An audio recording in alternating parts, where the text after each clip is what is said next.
It's the coldest night of the year so far. Don't jinx us. Okay, let's start recording. Alrighty.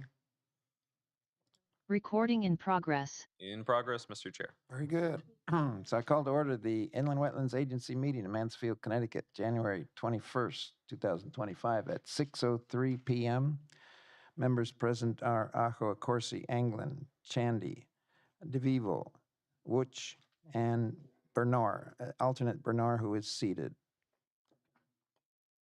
We have a consent agenda consisting of the minutes from December 2nd.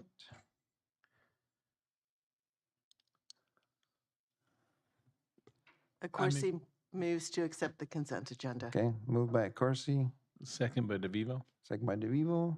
Any discussion? All in favor? Okay, passes unanimously. There's some communication in your packet from the Conservation Commission and the agent report. No public hearing. I think the only thing we need to do is receive an application, right? Absolutely, Mr. Chair. Now, when I looked at it seems like it's just the original application from a So- long time ago. Right. So to run you through this very briefly, Okay. though that's the stormwater report. Can't be brief. So yes, I'm going to share the revised plan here. And put I this on the guess we can screen look for at everybody. it when it comes up, but it But the really pertinent thing here is that the original site plan had called for a large parking area at the Uh-huh. rear of the site. The applicant is proposing to eliminate that parking area such that the final site conditions, just going to zoom in a little bit here. So this is the car dealership. Previously, under the former site plan, there had been an additional parking area back here. And there was an existing gravel parking area here that was going to be maintained. Mhm. The owner has requested, and now the applicant is proposing to eliminate the proposed large parking area, which used to have its own stormwater system, and then to revegetate the existing gravel area. So to reduce the number of total cars on site. From my initial examinations of everything, and I haven't had a chance to do a full review of this since we got it on Thursday, but from my initial review and all the examinations Jillian and I have done, I think this is a strict reduction from a wetlands standpoint of impact. They have had to remove a stormwater quality swale that previously looped around the rear of this large parking lot, but they've moved their total disturbance area about 50 feet further away. So it's a much larger natural buffer for the wetland. Because we're removing a whole stormwater treatment system, I do think that it would be prudent to have Assistant Town Engineer Derek Delay just look at this to make sure that all the numbers check out. But I do think this is a pretty minimal adjustment and doesn't need any sort of public hearing. Okay. So we can receive the application tonight and then talk about it at a future meeting. That's correct. Okay. Okay, so there. There is a motion, I Okay. believe, that should be visible on screen. Yeah.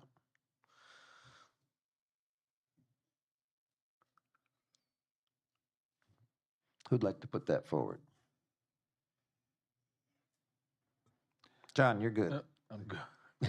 You're good reading. DeVivo, move to receive the application of Jonathan Mealy to modify the inland wetlands license approved on December 5th, 2022 for modifications to an existing car dealership, including the creation of additional parking areas for storage and display of inventory on a parcel located at 106 and 96 Stores Road, Assessors Parcel ID 38.109.38, and refer said application to the Assistant Director of Public Works and Conservation Commission for review and comment, and to schedule a site walk for a mutually convenient date and time.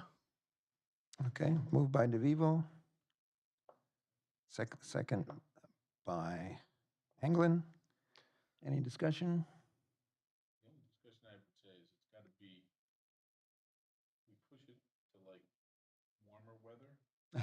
The- Well, we'd like it to not be today. A day like today. Next week, maybe. We can schedule the site walk whenever works for people, recognizing that trying to do something.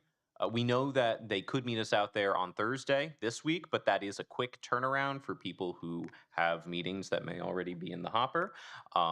So whatever works for folks, we can either send out a poll afterwards, or we can schedule something. Next week should be a lot warmer. So, if I do think would be great if we could just schedule it right now since we have Okay. everyone in the room. Yeah. And would we Hold on. Thursday the next Thursday it's supposed to be a low of 26 and a high of 36, so that should be a little bit better. So just want to acknowledge that the Fratonis have arrived Great. and are joining the room. Okay. So they should be here to catch Katie up. And is Al here as well? Yes. So both Fratonis are currently here. I just want to catch them up to note Yep. that we're currently discussing a site visit to the application that was submitted, W1625-2, and trying to figure out a time for a field trip. So that would be the 30th, right? Correct. Thursday, would 3 p.m. work for folks? Or It's about as warm as it's going to get during the Yeah. day at this time of year, is at about 3. Okay, it works for Yeah. me. 3 p.m. on the 30th. so just so you know, our meeting where they'd like to make a decision on this is on the 3rd. We're not sure we're gonna get to that, but in some ways that won't be a bad thing because you'll have it fresh in your mind, and staff is already familiar with the site. So, Okay. so the 30th. Let's do the 30th at 3 p.m. and we will post an agenda and we'll meet right at Chipotle in the Chipotle parking lot. We're actually right in the middle of a vote. Yes. So- So what that would do is we could have a friendly amendment to note in the motion Okay. that the site walk will be at 3 p.m. on the 30th. Okay. And if both the motioner and seconder accept that friendly amendment, we'll just add it to the minutes. I accept. I think that's a good time. You're good. Everyone's good. Okay. So in favor of that motion? Okay, passes unanimously. So that is it for inland wetlands. Yep. Nice quick today. Nice and quick. Okay. Adjourned at 6:08. And move over to a slightly longer item. Slightly. So we have a consent agenda. Oh, okay, I got to open it. Yes. So I called to order the Mansfield Planning and Zoning Commission meeting of January 21st, 2025 at 6:10 p.m.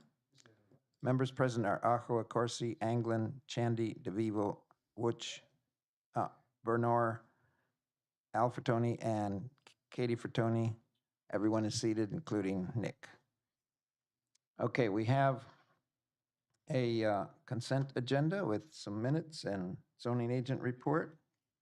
Lots of permits, you must have been catching up on your homework, right? Yeah, so we didn't meet, so I Right. put November in there too. So you got a long Okay. list of stuff. Okay. Interesting. Okay, consent agenda. Anyone like to put that forward? Yes, go ahead. Mr. Vina. Chair, Yes, I have a comment on the minutes, a very minor comment. Can I make it prior yes, to yeah. the, yeah, this is a good time. okay, 4A, item 4A, Anglin proposes and seconds, I guess.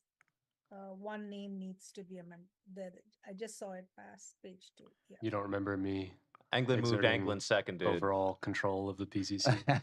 I think you can. I cannot can't do remember who both, yeah. seconded.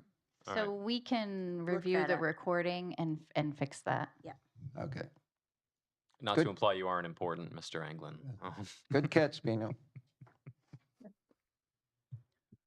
Okay. Would someone like to put that forward? The consent agenda. I can put that forward. Okay, thank you. Okay, it's forward. Seconded. The Chandy moves. Chandy moves to approve. You the have consent parsimony of words. Okay, and seconded by England someone, seconds. England. Okay, and not moved and seconded, just seconded. Okay, all in favor? Raise your hand. Okay, passes unanimously. Okay. Now, we also need to receive that application for a modification of the special permit, like we did with inland wetlands. Why are there two now? Yeah, so that's, so the way this was originally approved, we approved a site plan modification for the existing Champagne site, and we did a special permit for the new building. So to keep things consistent, we asked that the applicant file the same application. So we're Okay. moving to modify both because there are changes that they're requesting. It's one parcel, but to the plans, they want to modify both of them. Okay. So we got two motions to read. Who feels like reading today? Okay. It's I do have it up on screen. It's on the screen. It's on the screen, John.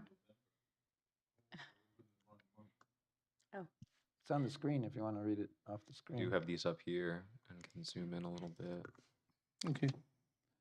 I, DeVivo, move to receive the application of Jonathan Melee to modify the special permit approved on December 19th, 2022 for a commercial redevelopment, including new professional and office use with drive-through facilities on a parcel located at 106 and 96 Stores Road, Assessor's Parcel ID 38.109.38, and to refer said application to the Assistant Director of Public Works and the Fire Marshal for review and comment, and to schedule a site walk for a mutually convenient time and date, being January 30th at 3 o'clock. Moved by DeVivo, Seconded by second by England. Anglin. Any discussion? All in favor? Okay, passes unanimously. Since you're all warmed up, John, why don't you? One more time, Okay, take us home. One more There you time.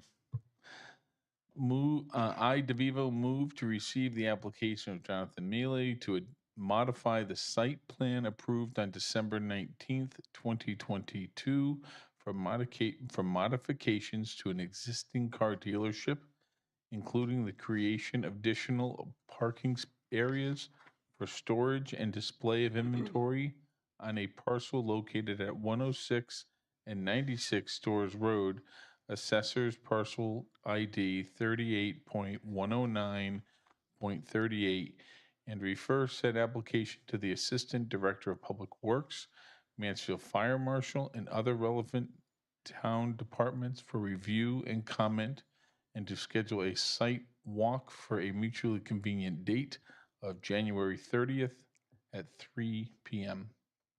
Moved by DeVivo, Seconded by England. second by Anglin. All in favor? Passes unanimously. Okay. Is there a time for discussion about that site that doesn't include a motion? Uh, Just a general discussion Well, between us? we're just receiving, you mean, yeah, well, all we did today was receive it, so we'll have a chance to discuss it At the Yep. next meeting. at the next meeting. My comments aren't more about the way they're utilizing the current parking, unloading their trailers on the 195 and possibly talking to the state about restriping that part. So Mhm. it can get pretty hairy in that section going Yeah. northbound on the I've 195. noticed that And they too. said actually at the hearing That they that weren't they- gonna do it anymore. they did. So now we're deleting, we're talking about deleting We parking. can't hear you. You need to use the microphone, please. And now we're talking about them reducing parking when we don't feel they have enough on-site space to unload their own vehicles. Well, that's definitely part of you approving this modification. Okay. It's something to talk about and to think about. And also, if you're on the site walk, you can't really ask the merits of the application, but you could say, where do you plan on parking? You know, Just that you could ask them to show you where the loading and unloading currently happens. We know where that is. well, We But would then like it's to on hear the that from record. the applicant. yeah. He Oh, has to to get them tell on us. the record to say that? Yeah. he Well, I has- think it's important to know if there's space on the site. Yeah, like where are you planning on, Yeah. like where is the designated part, area to load and unload? Because they need a designated area, otherwise, I would, Did we ask that the first time? we And did. did they come back with a location? Well, we didn't ask for a designated, but they assured us they would not park on the street anymore. I remember that, yes. And there's this fun thing where if someone assures you of something to be carried out in a permit and then they don't do it, it can be considered non-compliance with their permit, hypothetically. I look forward to that discussion in the future. Yeah, no, that's a good point. Yeah, I've seen that too. It's dangerous. Yeah. We'll straighten it out. 1 sec, I hit the home button and now I've locked us out. What's our password? I thought we were Uh, done. It's, my guess, Probably just Mansfield. I was okay. a few. Okay, sorry about that. There were And we're technical still difficulties. recording and all that. Yes, we are still recording. Yep, Okay, good. we are recording. Awesome. Sorry about that. I locked the computer for a second. Staff apologies. Okay, so we can move on to our plan of conservation and development. Jennifer? Yes, you can. So, in case you didn't know, we are updating the 2015 Mansfield Tomorrow Plan of Conservation Development. And I think probably all of you have heard this presentation ad nauseum, but just as a very, very quick refresher, the POCD is required by state statute for every municipality must update it every 10 years in accordance with Connecticut General Statute. And it's meant in Mansfield, our POCD serves as a vision for the future, and it guides our decisions on a strategic planning level about town services, infrastructure, housing, economic development, and environmental protection for the next decade. And again, in Mansfield, it's a little bit different. It covers more than land use issues. It is, covers things like community services. So we are starting at the end of January through about, I would say May, we are going to be having our community engagement for this process. We've started the process with an ad hoc committee. Many of you serve on that ad hoc committee, and they meet monthly. As part of this plan, there are 2 working groups. One is composed of our many boards and members of our many boards and commissions. And because this plan really touches so many aspects of the town. And then the second working group is composed of town department heads. And the working groups will meet 3 times for approximately an hour to 90 minutes. And they're going to go through a benchmarking exercise, a visioning and goal setting exercise, and then they will, the visioning and goal setting is meeting or working group meeting number 2. And then they'll have an opportunity to review the revised plan before it goes out to the general public and to our councils of governments and all of the other folks. So we had talked, there's just so much in this that just the action plans alone is 158 pages. The plan of itself is like 450 pages. So there are several goals, strategies, and actions, however, at the end of each chapter that really are regulatory in nature. So that's really your bread and butter, a lot of what you do, or most of what you do. So I thought it would be a good idea for you all to undertake that benchmarking exercise and to do that tonight. I think we can go through this pretty quickly. A lot of the items are either ongoing or under consideration, but by on next to you, you should have the benchmarking tool.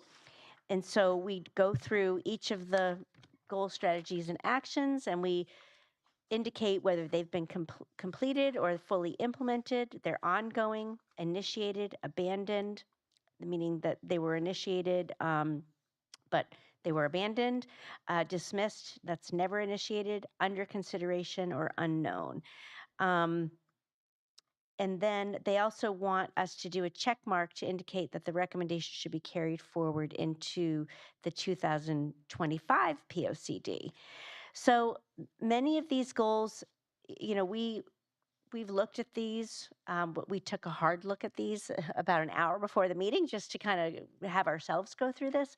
Many of the goals I think need to be rewritten a little bit. They're not as concise and maybe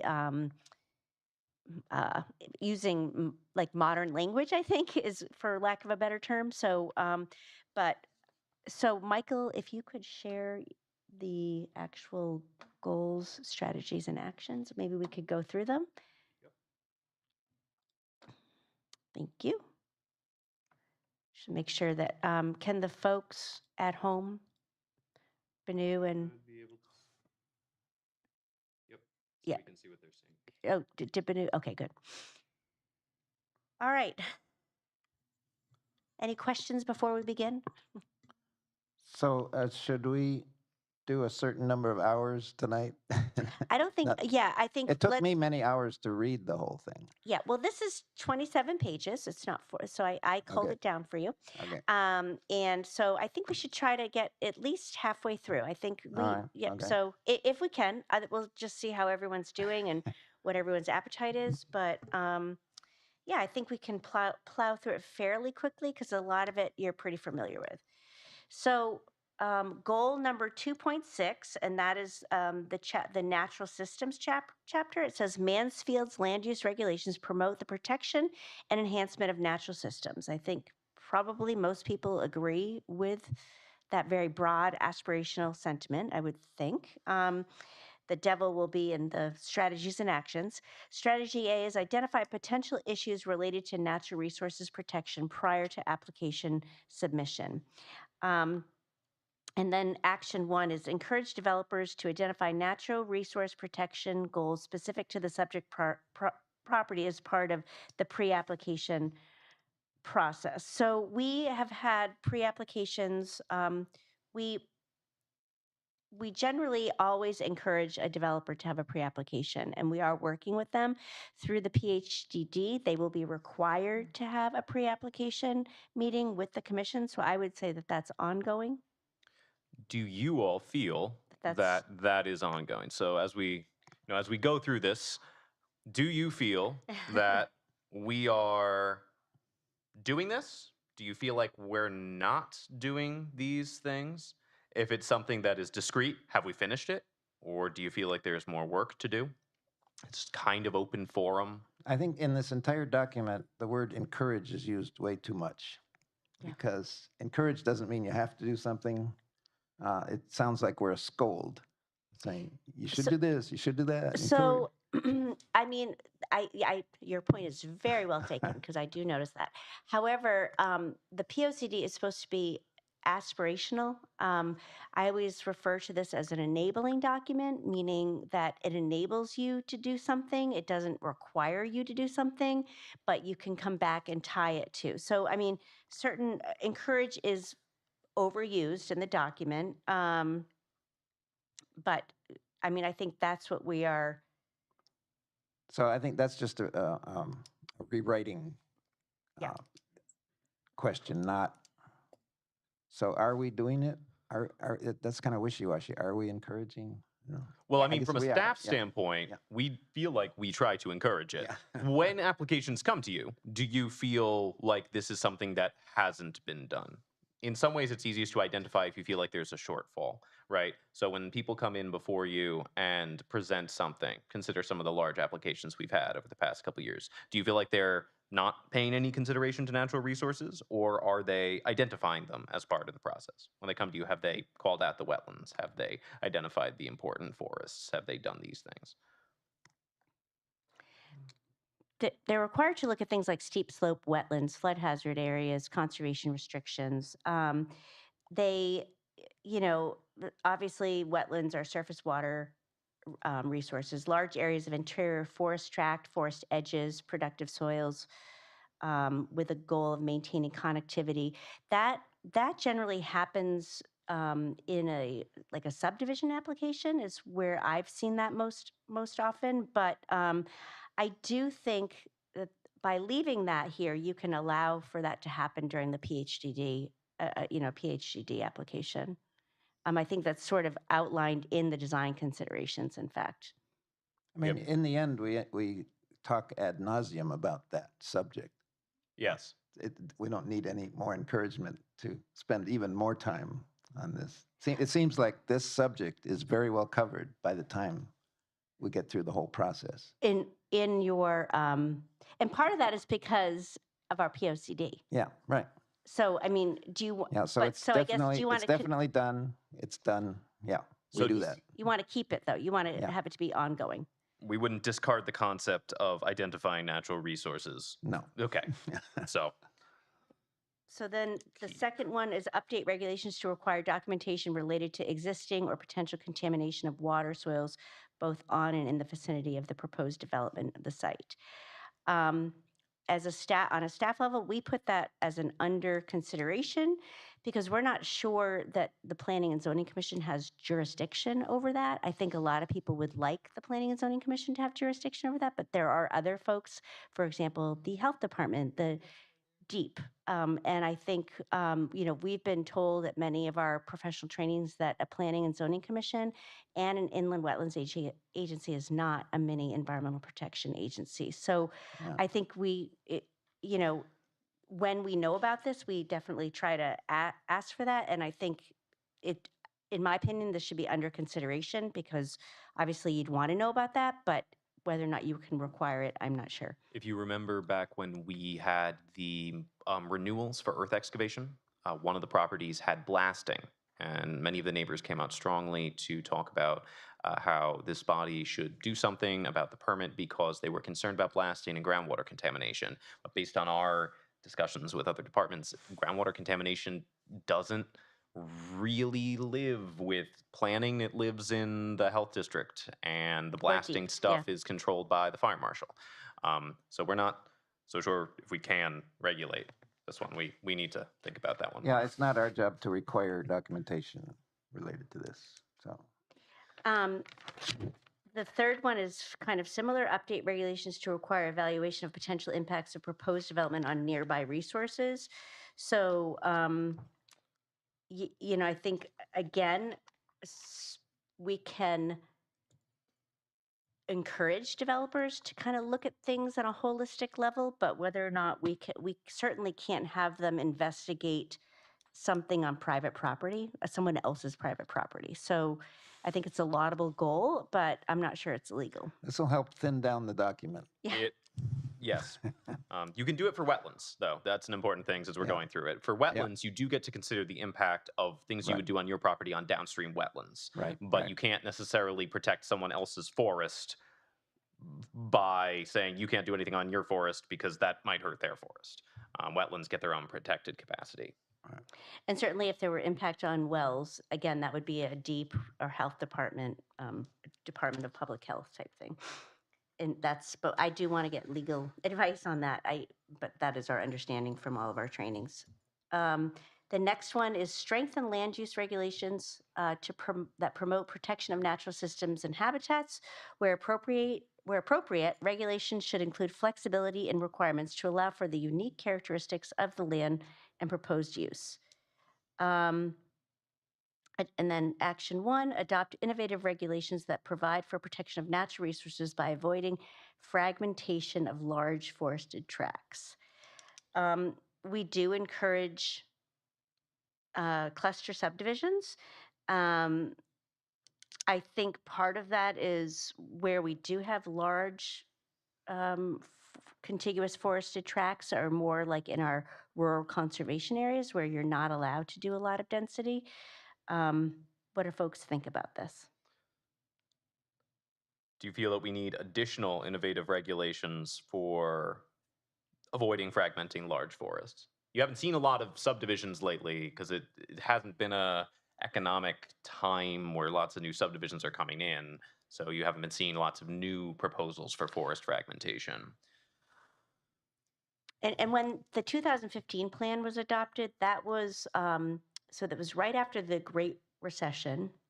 But right before the Great Recession, that is when a ton of single-family large lot subdivisions were approved, and so I think that was sort of getting at that. I do think that one of the things that we have in our subdivision regulations is that the commission can require up to 40% of the land be preserved as open space, and it has to be representative. So if they can't just give you all the wetlands, the things that are undevelopable. So I think it's a laudable goal. But I mean, is that something you want to remove altogether or keep as an ongoing? I mean, it's nice. It's a nice idea. I don't think we're ever going to write any regulations that relate to that. That could be one of those encouraged things, I This guess. could be an enabling thing. Wishy-washy. If somehow that there is a state statute that allows you to do that, I agree with Paul. I think it's, we certainly have, when we think of the golf course property out on 44, he saved a large portion of his back part. He built around, he gave us park and land, and he was required to do that. he and he was. So we kind of have that. Yeah. Yeah, we already have the. We already have a lot of that. Yeah. So I think we could change that, as Paul said, to encourage protection of natural resources. Yeah. Do you have a comment, Sarah? I guess I'm just wondering if this is pretty much covered already. It feels like it might be in other places, I think. or does that? I think part of the plan help me is sort of like this. It's an ethos that we're trying Okay. to that we put forward, and we go back to this.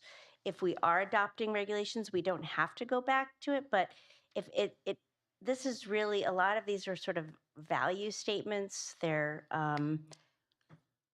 If I'm writing a grant application to appeal to some agency that's going to give us money to do something, I try every time I'm doing that to go back to the POCD to say, well, the POCD says the town is supposed to do this. So it's in our mission. So we're trying to execute on our mission. The state accepts this. So the state accepted that our mission is good. So please give us money.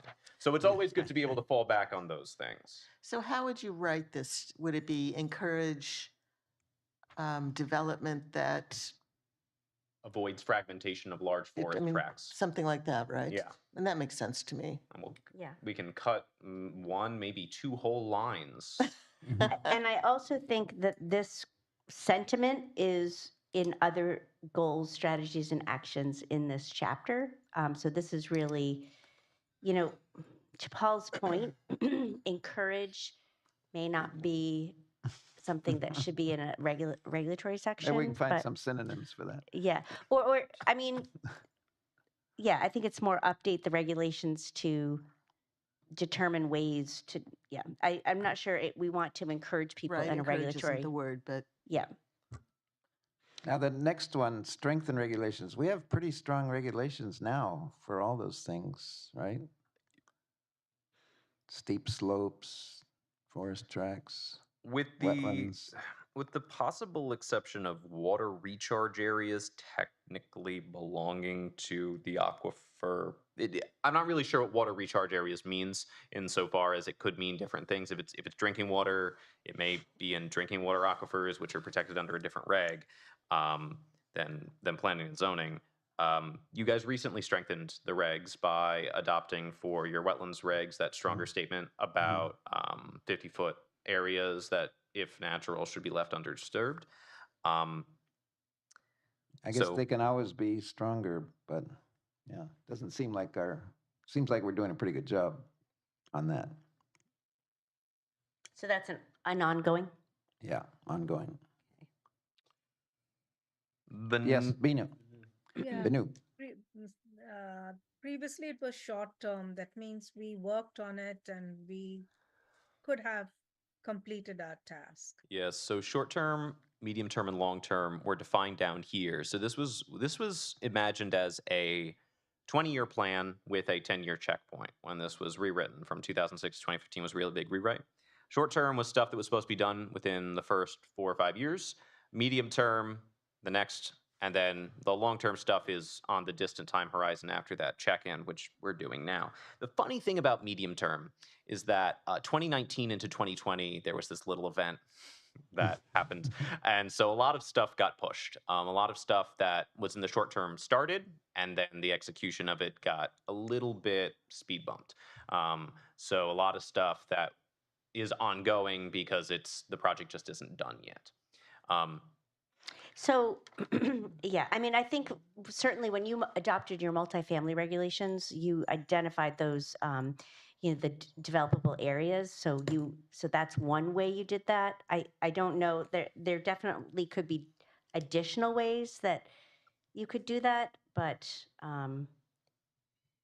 I don't know if, it's hard to abandon something like that, I Yeah, think. yeah. I feel like with both of these, I think my struggle is it feels like these both imply we're changing something. And I'm not sure we want to change things. We want to maintain what we're doing largely, don't we? Or continue doing Continue, them? maybe it's continue, Yeah. like change the language to continue. Also, it seems like we're somehow deficient Yeah. and weak, Yeah, and and we have to Right. strengthen it. Whereas So- I Yeah. think we're sort of on the side of being pretty strong now. Yeah, I think that's a better way to frame it because I mean, if you look at our regs, they're pretty Yeah. tight. It doesn't mean that they can't be tighter. I mean, better, and there can't be different strategies, but I do think 10 they're- years from now, we may have a new problem that we didn't know about, and then our regulations may need to be strengthened in some way we can't imagine now. But that doesn't mean they're bad. It just means we didn't have enough data, right? We didn't know enough yet. So that's another good comment of phrasing things as continue protecting instead of strengthen, because it puts us in Yeah. we are doing a good job as opposed to we are deficient necessarily. and I think probably actions 1 and 2 could almost be combined. Action number- Maintain strong regulations. Maintain strong regulations. Yeah. That's a good way to put Yes, it. good. I have one comment on resources. The community challenge grant, does that exist anymore? This No, is the federal. the That HUD was the Community grant that we Challenge. got to do the Yeah. 2015 POCD. So that resource is not there The anymore. HUD Community Challenge grant. I Yeah. don't think that exists anymore. Staff were discussing number 3 rather than spend too much time on this. We're not totally sure what new regulations the National Flood Insurance Program may have put in, if any, that differ from our flood hazard program. Our flood hazard regs are pretty old. The NFIP is also pretty old. So we're going to look at that. We're just going to check that to see if there's discrepancies. I don't think there are. Again, but- this is a rewording, like monitor the National Flood Insurance Program to ensure that regulations reflect best practices or something like that. Right.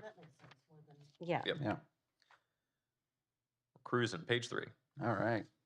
All right. Identify and evaluate options for expanding protection of stratified drift aquifers and other drinking water resources such as community wells from contamination. Michael, can you talk a little bit about what we've talked about as a result of the Northwest Plan? Absolutely. So, to give a very brief summary, the Wetlands Act protects wetlands as defined in Connecticut, which is narrowly construed. It's specific types of soil and flowing or standing waters.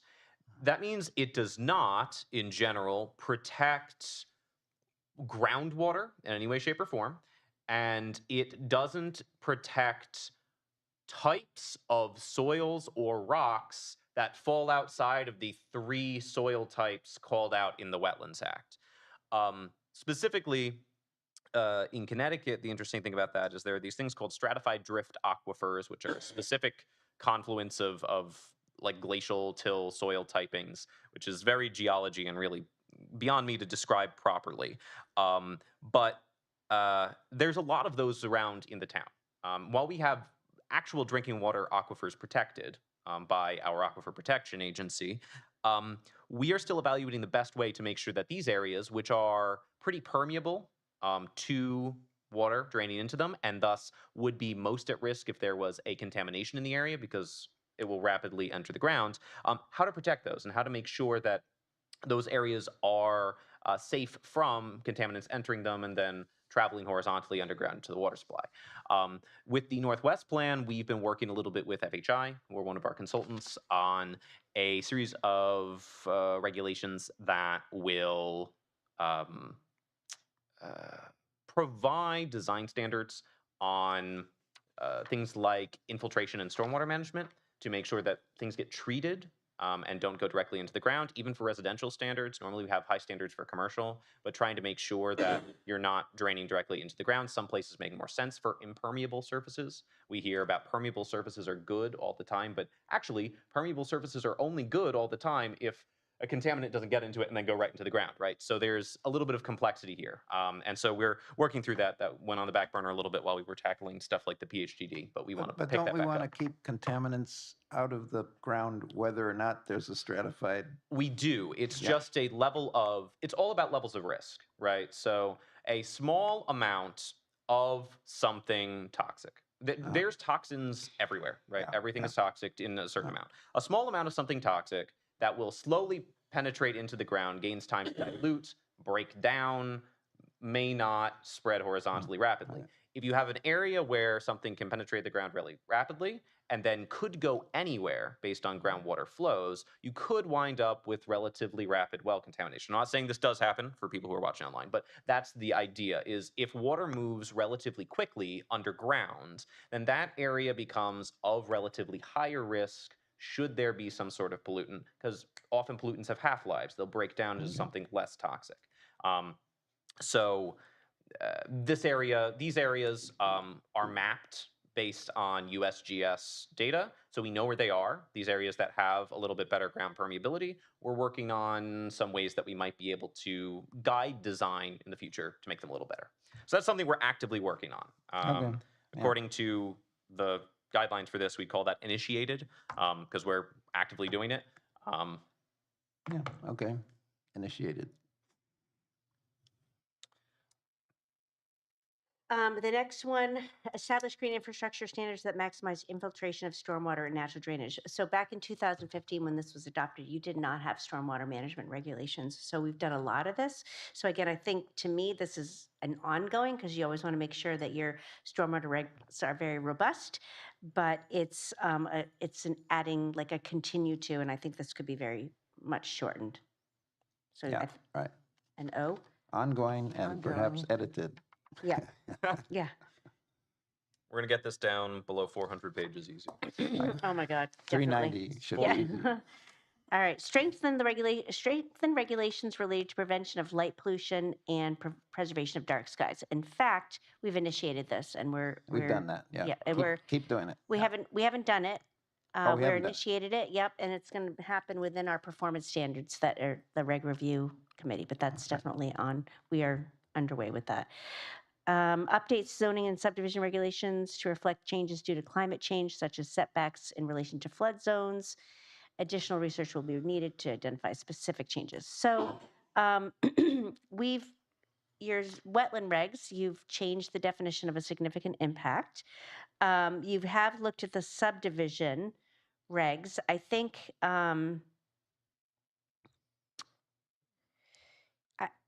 I think this is ongoing, but it needs to be reworded because I mean, there may not be I mean, it's just something that we're watching. There may not be any change in setbacks. right, The- exactly.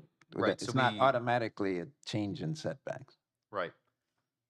Climate change, a lot of the concerns that this area has for changing climate are things that we're trying to address elsewhere, like in the strategies immediately under it. Heat island effect gets worse as average temperatures go up. So addressing heat island effect addresses climate. There may be things that will happen with climate that we don't know. So leaving something related to keep monitoring climate change effects in here Right. makes sense in terms of this is our enabling document, but the actual specific symptoms are variable and scattered. Okay. Okay, mitigate the effects of heat islands created by hardscapes. Adopt standards to minimize impacts of heat islands in areas with more intense development and large expanses of surface parking. So we need to look specifically at our landscaping. We are doing this, but I need to go back to the zoning regulations to really see the specifics. And again, this probably needs to be reworded a little bit. I do think, in my opinion, and I think the public feels like this is an important goal. So would you say this is initiated? Or not yet? Yes, I would say it's initiated.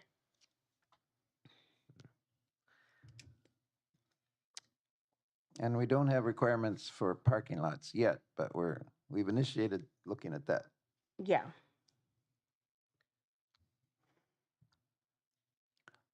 Okay. So that's A new goal, a new chapter, actually. We moved from Alright. chapter 2 to chapter 3, already through a Alright. chapter. I almost think that actions 1 and 2 could be combined somehow. Agreed. Consider an open space. Yeah. Yeah, zone. it's, All right. Moving on to chapter 3. All right. Mansfield's land use policies and regulations for public and private open space protect natural resources, preserve scenic views, and expand opportunities for agriculture and active recreation. Strategy A, strengthen land use requirements that promote protection of open space and scenic resources. So action 1 is consider an open space or conservation zoning district for municipal properties. So back in 2015, I remember the Parks and Natural Resources Committee discussed this, that this would be an additional layer of protection should the town want to, say, put a school on a property that folks really felt was important to be, be maintained as open space or preserve, but did not have a conservation easement on it. So there are, I would say, about half of our town-owned lands are permanently restricted through conservation easements because we used grant funding through DEEP, or we partnered with Joshua's Trust, or we did all sorts of different things. There are definitely some properties that, could be open for development. That I think when we purchased those properties, it wasn't intended that they would be developed. It was intended that they would be protected. This basically would just require the town to get a zone change. Oh, for any piece of land. So, Any of our, if you think about our future land use map, the areas in green, we have a lot of areas in green that are town-owned land Uh, or Joshua's Trust land, and those could essentially be in an open space or conservation zone. I mean, it's sort of belt and suspenders because anytime the town would go to develop a property, they would have to go through a public process. they do that anyway. Yeah, I mean, Yes. but they wouldn't have to necessarily go through the land. I mean, they This- wouldn't, if it's a permitted use, like for example, this, they wouldn't have to go through the additional layer of getting a zone change, which is when the Planning and Zoning Commission, the town council may want to do one thing, the Planning and Zoning Commission could say, no, that's, you need a zone change, it's not consistent with the POCD. So it lets you build in a check and balance on the town potentially developing open space parcels. I'm generally opposed to such self-imposed constraints. I think that the people who are in charge of deciding what to do with the town land should be empowered to do that, and then they should be accountable for the results of that. And when you build a system of two bodies, each having to sign off on something getting done, you essentially get less done, and then there's less accountability for whether things get done or not.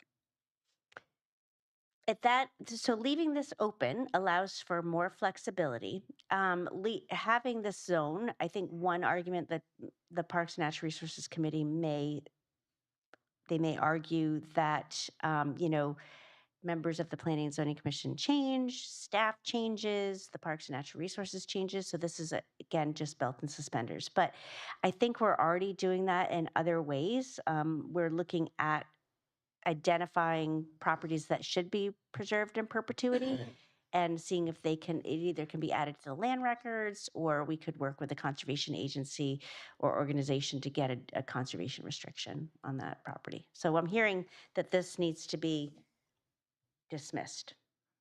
Yeah, I don't think we want to make it harder for the town to do things. I mean, even though we might have more discretion ourselves, I guess I'm with Zach on that. I don't think, and I don't think that it also seems to imply that everything should be open space and anything that's built is wrong. So we have to. No, it's just saying that the town parcels that were purchased for the intention of being open space should be open space. I mean, this would be very specific. Not every town property. No. Okay. Nope. But you could propose a zone change, and as the town is the owner, exactly. So this exercise is kind of evaluating where we are with this up to now and then where we want to go with it, correctly? Right. So has anything happened with this in the last 10 years? It hasn't, has it? No, we haven't really, there hasn't been time. I guess it's not risen. It hasn't been urgent. I would say it's important, but not urgent.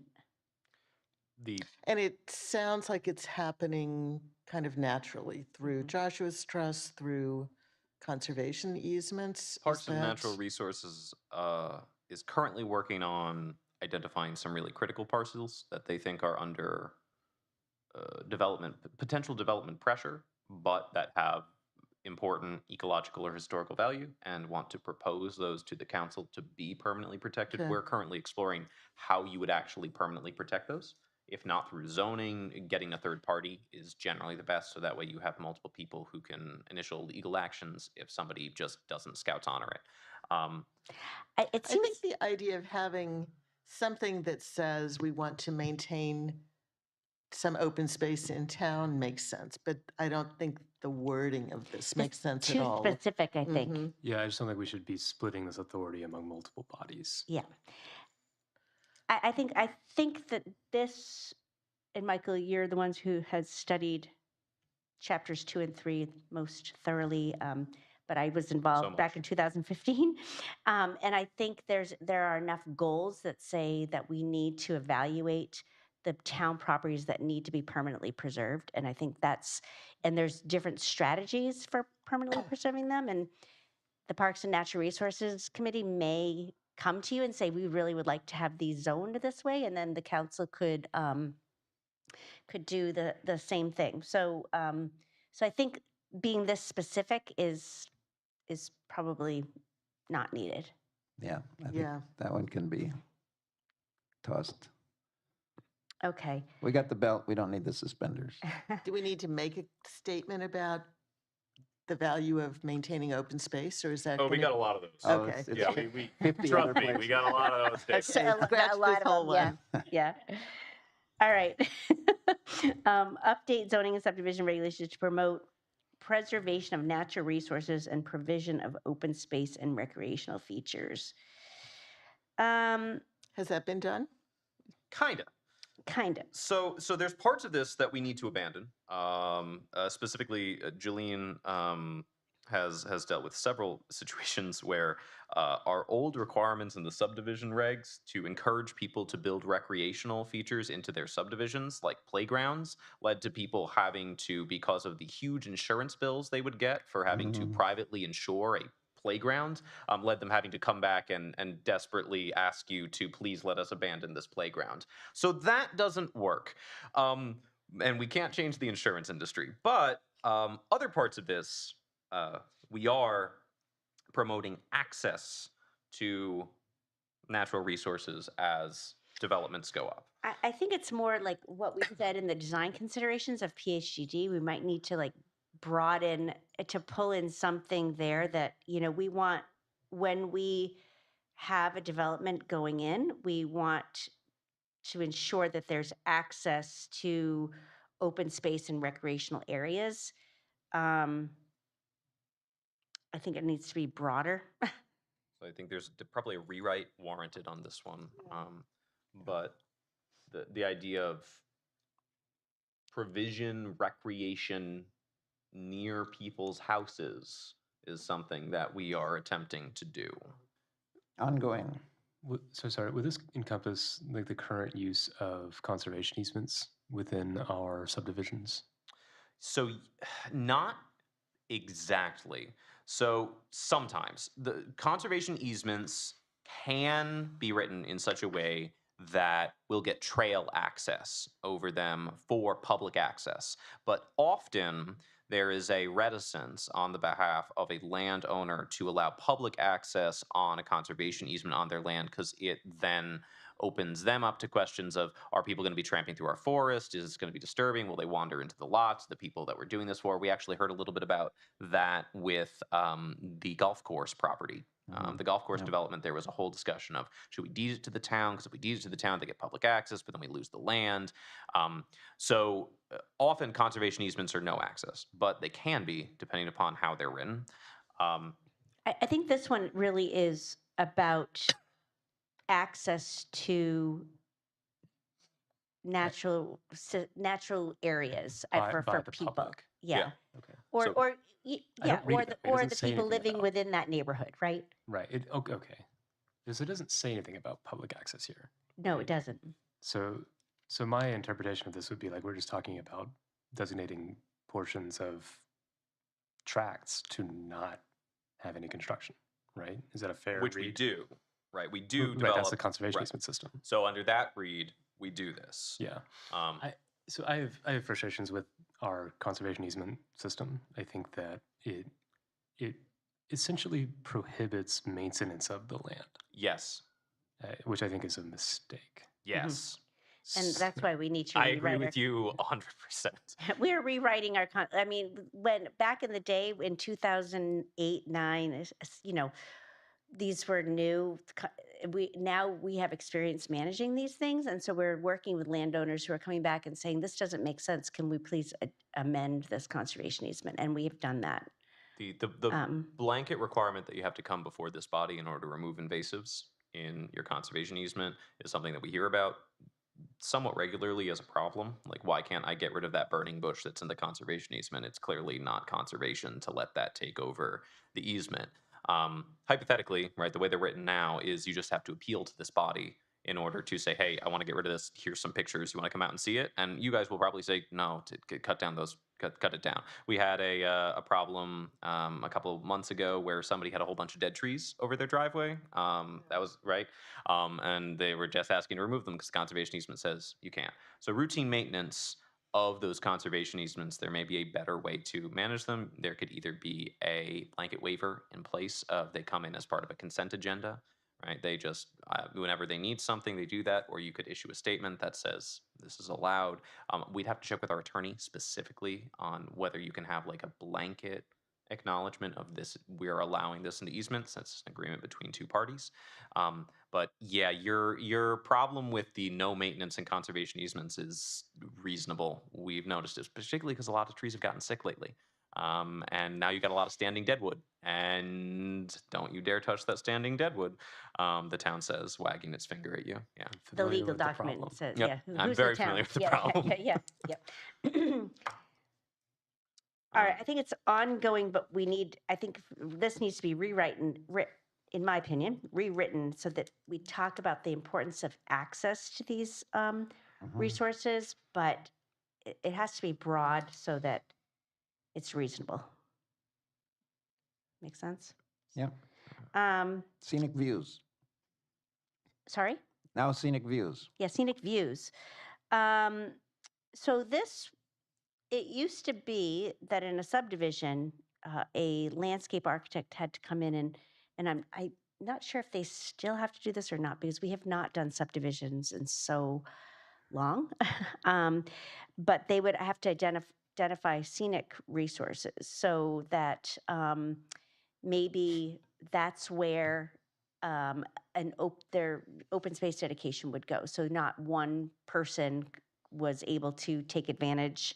It was sort of a shared resource. So that I think that's a remnant from all the landscape architects that were involved with our POCD since 2000. I mean, which it's not a bad thing, right? I mean, I think What's an may- example of protecting a scenic view? Think about Jonathan Lane. So are you all familiar with Jonathan Lane, that big circle of houses? So on one side, there's this big open meadow, right? And it's open and available. There's no houses built on it. What could have been done with that development, right, is you could have put potentially 3 houses on that side of the road, wall off that area, right? And then they've got this big beautiful meadow behind them, which is probably, in terms of like looking out at something, could be considered the nicest part of it because you get a nice big sweeping vista. And then everybody else doesn't, right? Trying to make the whole development have something nice and attractive to look at. If you're building something up on a hill, right? Being able to structure things around a cul-de-sac such that everybody can look down on some sort of a resource, or having a pond be a common area and not creating 2 houses that are going to be drastically higher property value than everything else. Because, like, okay, you 2 get to be next to the pond and then everything else doesn't. Right, trying to split those common resources that make living in a neighborhood cool when you're out and walking around and that's a great view. That's the kind of thing that this is meant to encourage.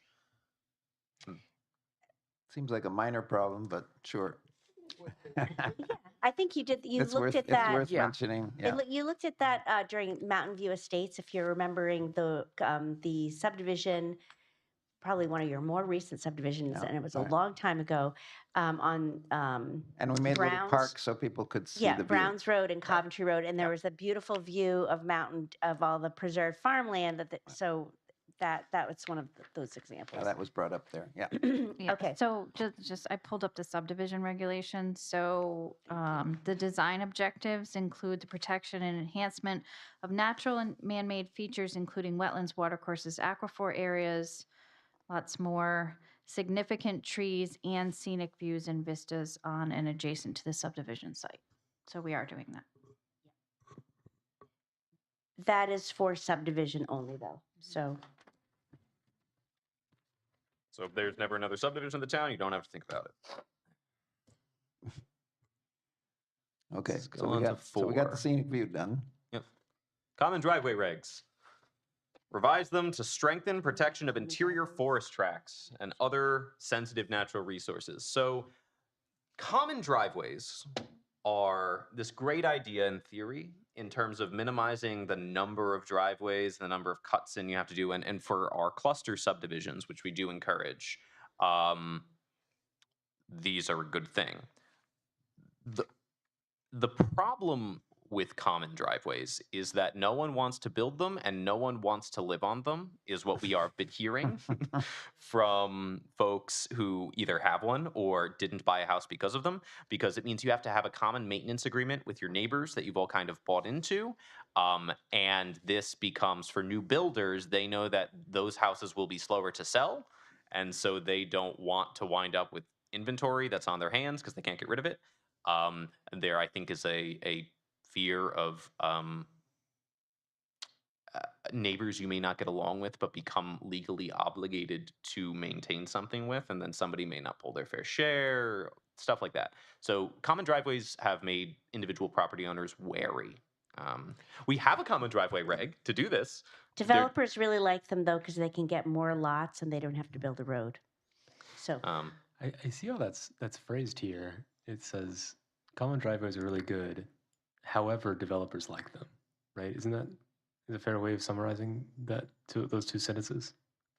So the nice thing about a road, yeah, so the way those sentences are written is these are great, but it also opens up forest fragmentation because you can get into a rear area where you normally, because roads are so expensive to build a road to road standards, you can use that. You're absolutely right in identifying it does seem like a negative spin on development in concept. I think we can probably reword What is this? This is 344. 34A4. 3.4. The difference between a road and a shared driveway is that a road is not privately owned. Is that Not necessarily. Roads can be privately owned, but there are different design standards for roads in terms of, and I'm not a traffic engineer or road engineer. With construction standards, they have to have the construction standards are much more robust. You know, they have to be built to a much higher standard if it's a road. is it like width? It's the There, part of it is with, I don't know off the top of my head. What I do know is that developers have told us we don't want to build roads because roads are too expensive and they make whole projects unviable for us. I presume it has something to do with stormwater and sewerage requirements, where you may have to sink culverts or drainage basins that you otherwise wouldn't need to, and that means you need to run a lot of stormwater piping, and that requires a lot more extensive excavation. But I don't know that off the top of my head. That's just what I think based on the conversations I've had with them. I will verify that with Public Works for you, and I'll just shoot you an email after the meeting to let you know about that. And the roads would be built for heavier trucks because theoretically, it could become a pass-through. Not today, but And generally, the town the road standards are for when the town takes, so usually at a subdivision, if someone builds a road, the town, then they turn that over to the town. And the town is then responsible for maintaining it. So in order for that to happen, the standards have to be much higher. A common driveway, private civil matter, it crumbles, whatever, you guys figure that out on your own. The reason I'm asking all this, I think I have a common driveway in the subdivision where I live. You might. And I'm trying to ascertain that by you describing the difference between roads. Yeah. I think you do. It seems fine. It seems okay. Yeah. I don't think I wouldn't take an unambiguous position that they are bad, which is what it seems like this is doing.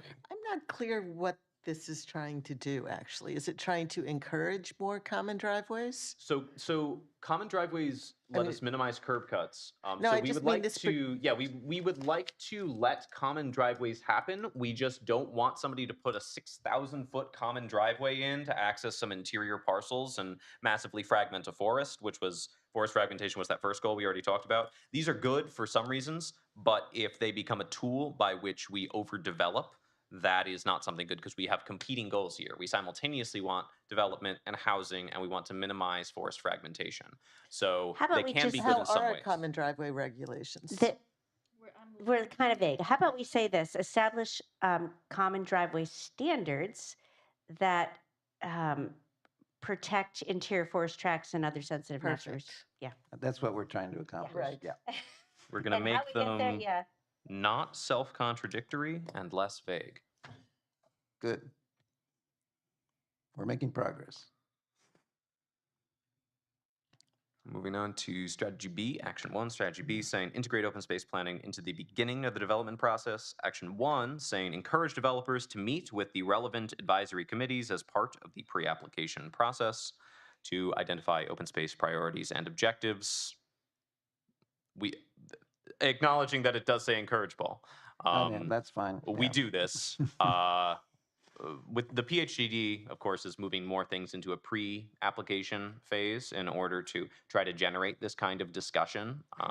But we do have the Open Space Preservation Committee, the Conservation Committee, the Agriculture Committee, where pertinent, do serve as advisory on this. This is an ongoing practice that. Yep, this is just ongoing practice.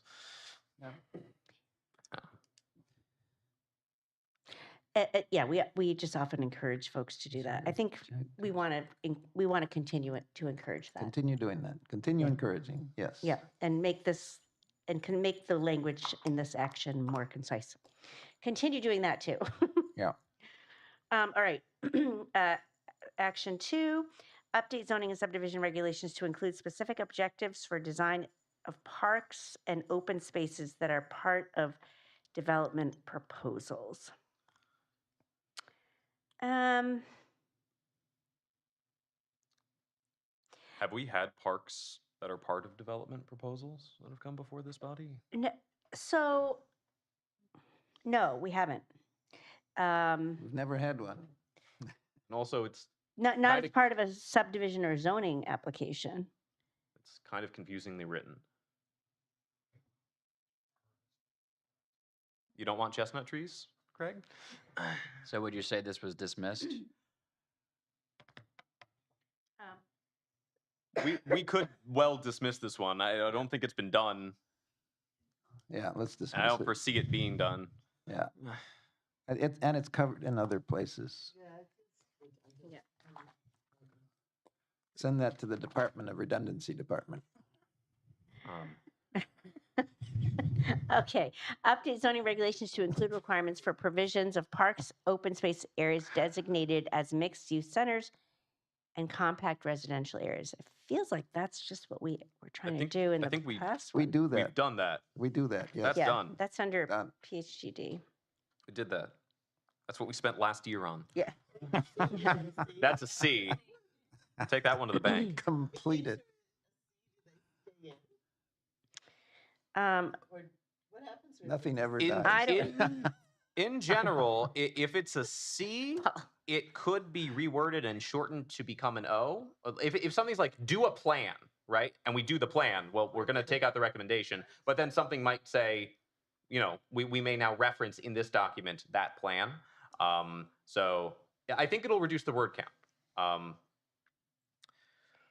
Provide easy access to information and resources that highlight town priorities for protection of natural, cultural, and scenic resources for use by developers in the beginning stages of project design.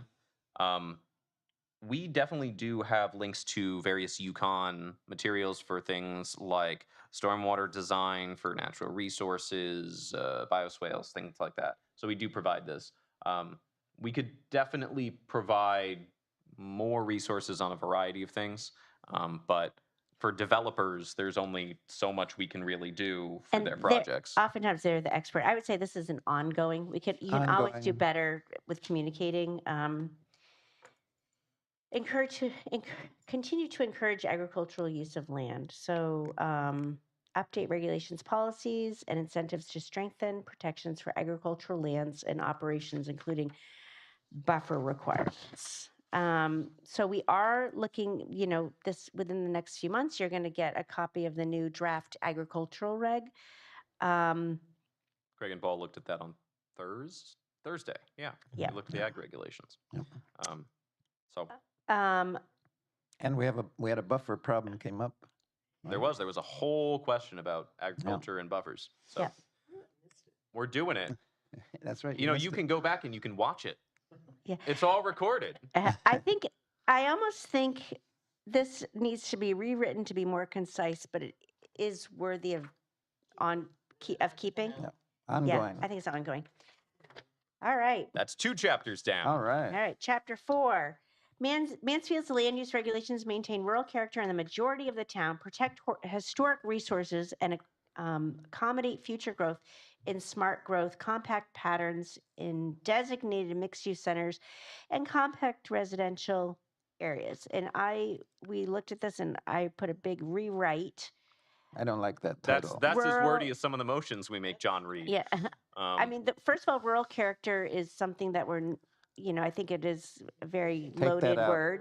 Take that out. I think if one of the things that I feel that this town has done very well, but we have done a very poor job in communicating it, in my opinion, is that we have designated smart growth areas, and we have these areas where we're designating growth to. Four Corners, Eastbrook Mall, Store Center, King Hill, Perkins Corners. Those are all like part of our smart growth areas. And I think in order to have sort of those rural approaches, you have to that's sort of that urban rural transect that you see like in a lot of planning magazines or planning literature rather. So I Yeah, we're think planners. I We get think we- planning magazine. I think we I'm want waiting on my to latest copy. we want to talk about this I got it as for you. we want smart growth areas so that the rest of our town can maintain Yeah, I would flip the order there. That's what I was thinking. We want the smart growth and we'll accommodate the rural character rather than we want everything to be rural and we'll accommodate some mixed use centers. Yeah. Strategy A is strengthen regulations in rural areas to maintain rural character and densities in areas traversed by public utility lines. So this action, this is Very long. This is a long one, but we did it. Update zoning and subdivision regulations in areas designed as conservation, recreation, managed resource areas, rural, residential, agriculture, forestry, rural commercial, rural residential village, and village centers to establish overlay zones within 1,000 feet of new water and sewer lines that limit the number of service connections to prevent sprawl and retain low-density character. Connections in these areas should be limited to what could be supported by an on-site well. Get to cut all those words because we did that. So this is something that you probably want to think about, right? You have this water pipeline overlay zone that if you pull up our GIS, you'll see it. And this is something that has been sort of a barrier to a lot of different development. So you have this in your this in your plan of conservation development. So remind me why we don't want development on a water line? Well, you don't want the plan of conservation development, the diversion permit that DEEP signed authorizing Connecticut Water to do that intrabasin transfer. They did that so that there wouldn't be sprawl all along that water line. Okay. So they wanted, they didn't, because the water line comes all the way from Tolland all the way Right. down to Yukon. Right. So Right. they didn't want to see, suburban sprawl, I think, for, But could we have nodes along the way where we do want a little more density? Right, so I think we're not using the right word sprawl there, right? Sprawl means low density, things spread out. mm. The whole town is sprawl. Right. Yeah. I mean, Well, you yes. get more sprawl. Yeah, but not the less word sprawl by is doing this. misused So sometimes. So this yeah. is what the water pipeline overlay district is. So the water pipeline overlay district, this is the method by which we say, well, this area, which is already kind of denser and is hooked into the existing water area, this is the area we want to concentrate our development in, bring us our larger So, developments. sorry, isn't this the exact opposite of that? It says So- we- So The way I read this, first, I think we can obviously say we need to rewrite this to be clearer because it's long. But the way I read this is, remember, the water line isn't just where it kind of branches out into those capillaries where people access. We have the main branch water line that comes down from Tolland. We don't necessarily want people to tap into the water line at any specific point. We want them to tap into areas where the water infrastructure exists, but where it has been expanded specifically for smart growth. So this is, again, encouraging that smart growth goal. But we probably need to rewrite this, much in the But- same way we need to flip. But I remember the at goal. Four Corners, we had to prove that we didn't need the water in an area where we want dense well, development. I think it's not about I think you have your zoning, right? And if and zoning changes from time to time, it's meant to be evolving. So instead of calling out your water line, you should be looking at the zoning of specific areas, right? I mean, Yeah. there are nodes where you'd want to see maybe some clusters of development. And if a water line goes by a property or within a certain distance, they are required to connect to that water. They can't drill a well. That's a public health requirement, is my understanding. So I just think this concept of not allowing like suburban sprawl in theory is great, but I don't think this is getting us to where we want to go. I think it moves exactly in the opposite direction, right? It says here, limit the number of service connections, which means that you're going to limit the number of housing units, correct? Yeah, that's done by zoning. You limit the number Well, of yeah, it's a service zone. connections It's by a- it's a- zoning. It's a specific zone for the water line. Yeah. So by doing this, you are limiting the number of housing units, connected to the water, and you're saying that the housing that is connected to the water can't do anything that a well couldn't do, right? Those are the two mechanisms here. Yeah, So both of those are moving toward more sprawl, not less sprawl, yeah. right? So Katie, we haven't forgotten you. Katie has something to say. Well, I just have a understanding that sprawl doesn't deal with just water or a hookup to water. That sprawl is also the impact that it has on other services like police, fire, bus service, that type of thing. And that when they talked about urban sprawl, it was having one house, then you go 2 miles and you have another house. Mhm. But then somebody all of a sudden comes in and puts like 5 houses in between them. It's the impact on everything else, not just water. And I do think that we need to prevent the sprawl. We need to keep it again into housing areas. It's Right. easier to maintain. Right, and I think rather than limiting the number of service, we want to increase the amount of service where we zone it to be an increased density. And so, yeah, it is confusing to say limit because we actually want to take advantage of that water, but not everywhere. We want to take advantage of it where the zoning, where we decide the zoning should have higher density. There is a goal 4.1, but you're not on it. So we gave you guys this packet of many things is 27 of the 150 pages of actions. We only gave you the pages that your name appears on. So What is 4.1? Just out of curiosity. I don't remember. Well, You have to look at the POCD. What I'm hearing is that there's, in general, broad disagreement with goal 4.2A1, that this seems to be advocating for the opposite of smart growth, which is, in general, what this body seems to be endorsing based on our discussion of goal 4.2 in the first place. So perhaps... just to be clear, the action itself endorses smart growth, right? It says to limit. Does it say suburban or just sprawl? It just says to prevent sprawl. To prevent sprawl, yeah.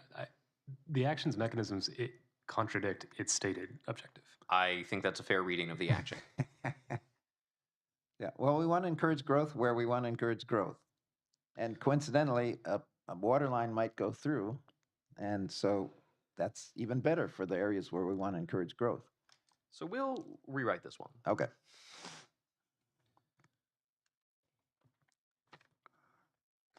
Okay, update zoning and subdivision regulations for general rural districts to promote preservation of natural resources and landscape values.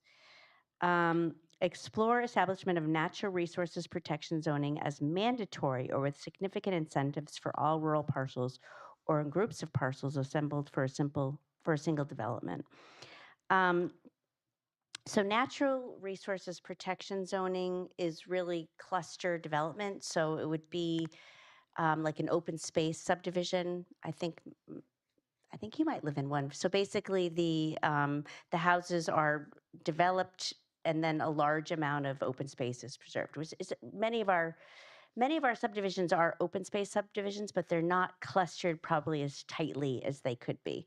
So this is sort of saying explore establishment of making this mandatory.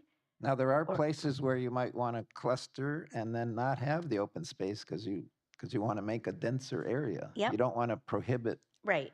So I wouldn't make it mandatory to eliminate good land that you might want to use for something else. It's interesting that you bring this up just from a philosophy standpoint. We started this discussion today with encourage is too weak, but now mandate is too strong. Right. So we are looking for that Goldilocks zone Right. of There are certain places where cluster housing makes Advise sense, but in other required places, development. it doesn't make sense. I So, think certainly saying something should be mandatory probably deserves to be reworded for the POCD. It's very Yeah. aggressive to Yeah. say you're gonna do this. It says explore, making it mandatory. Encourage it being mandatory. Yeah, I think it depends on the parcel. Just- right, right. This needs to be reworded and revisited. And we'll say it's under consideration because if we need to reword and clarify it, how are we supposed to know if we're For gonna do it? example, if the high school moved somewhere else and we could redevelop the high school, wouldn't automatically want to make a huge part of that open space.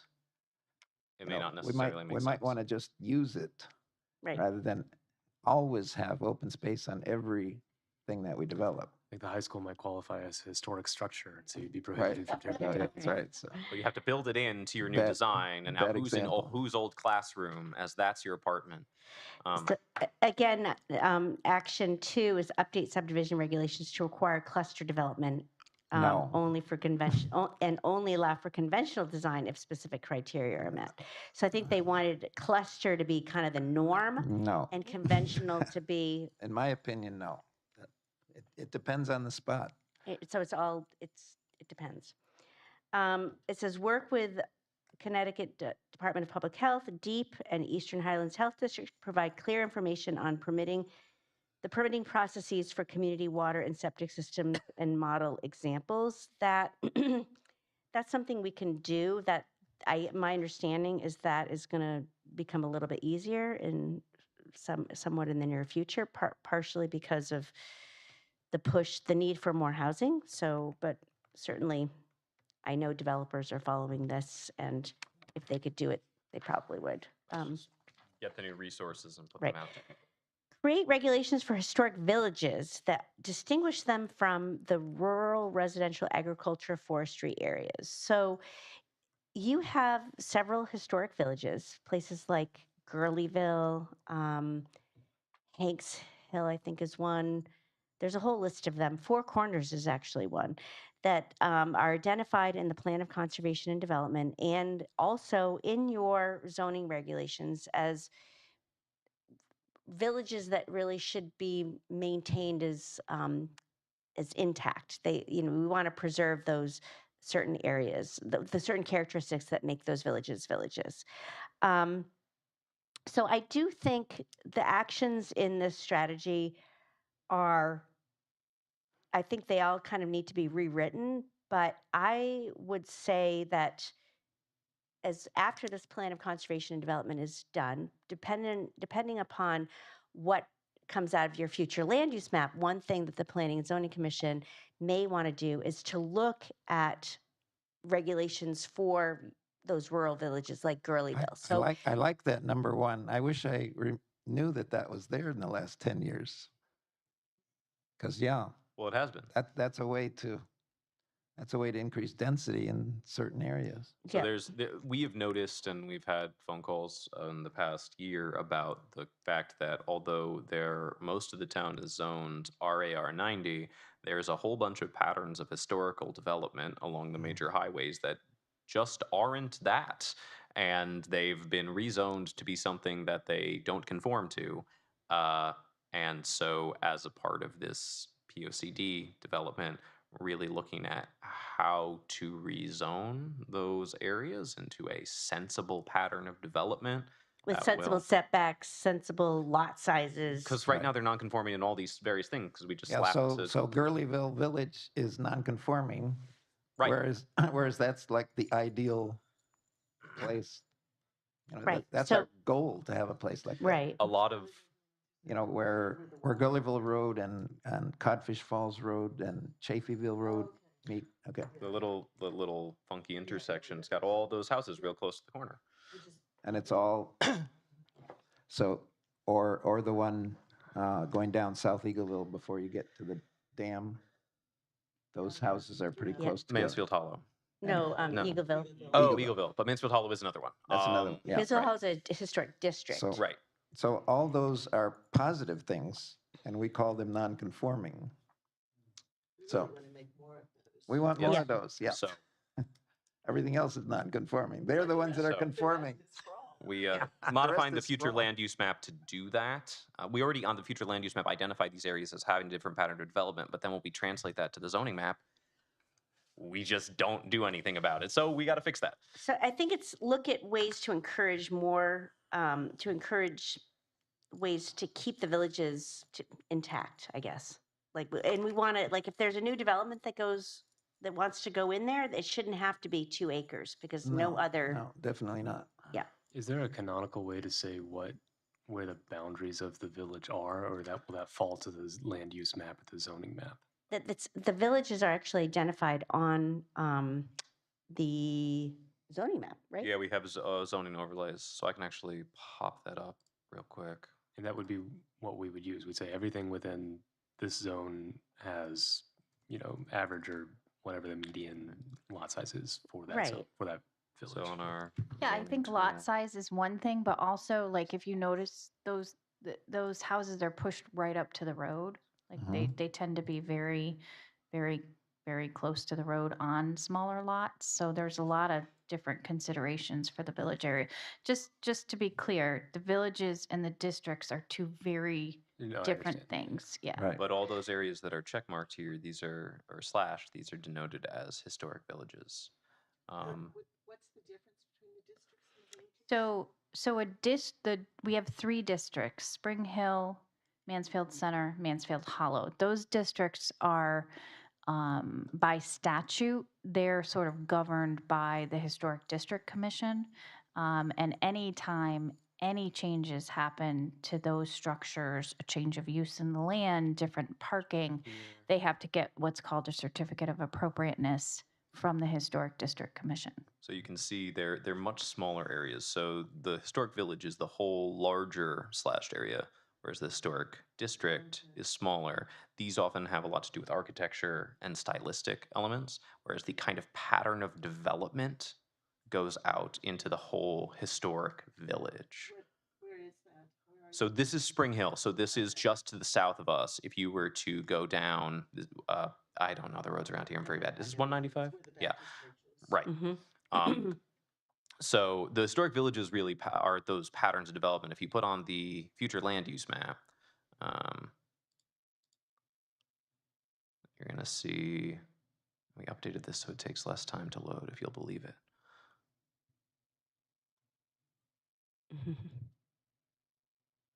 That is faster.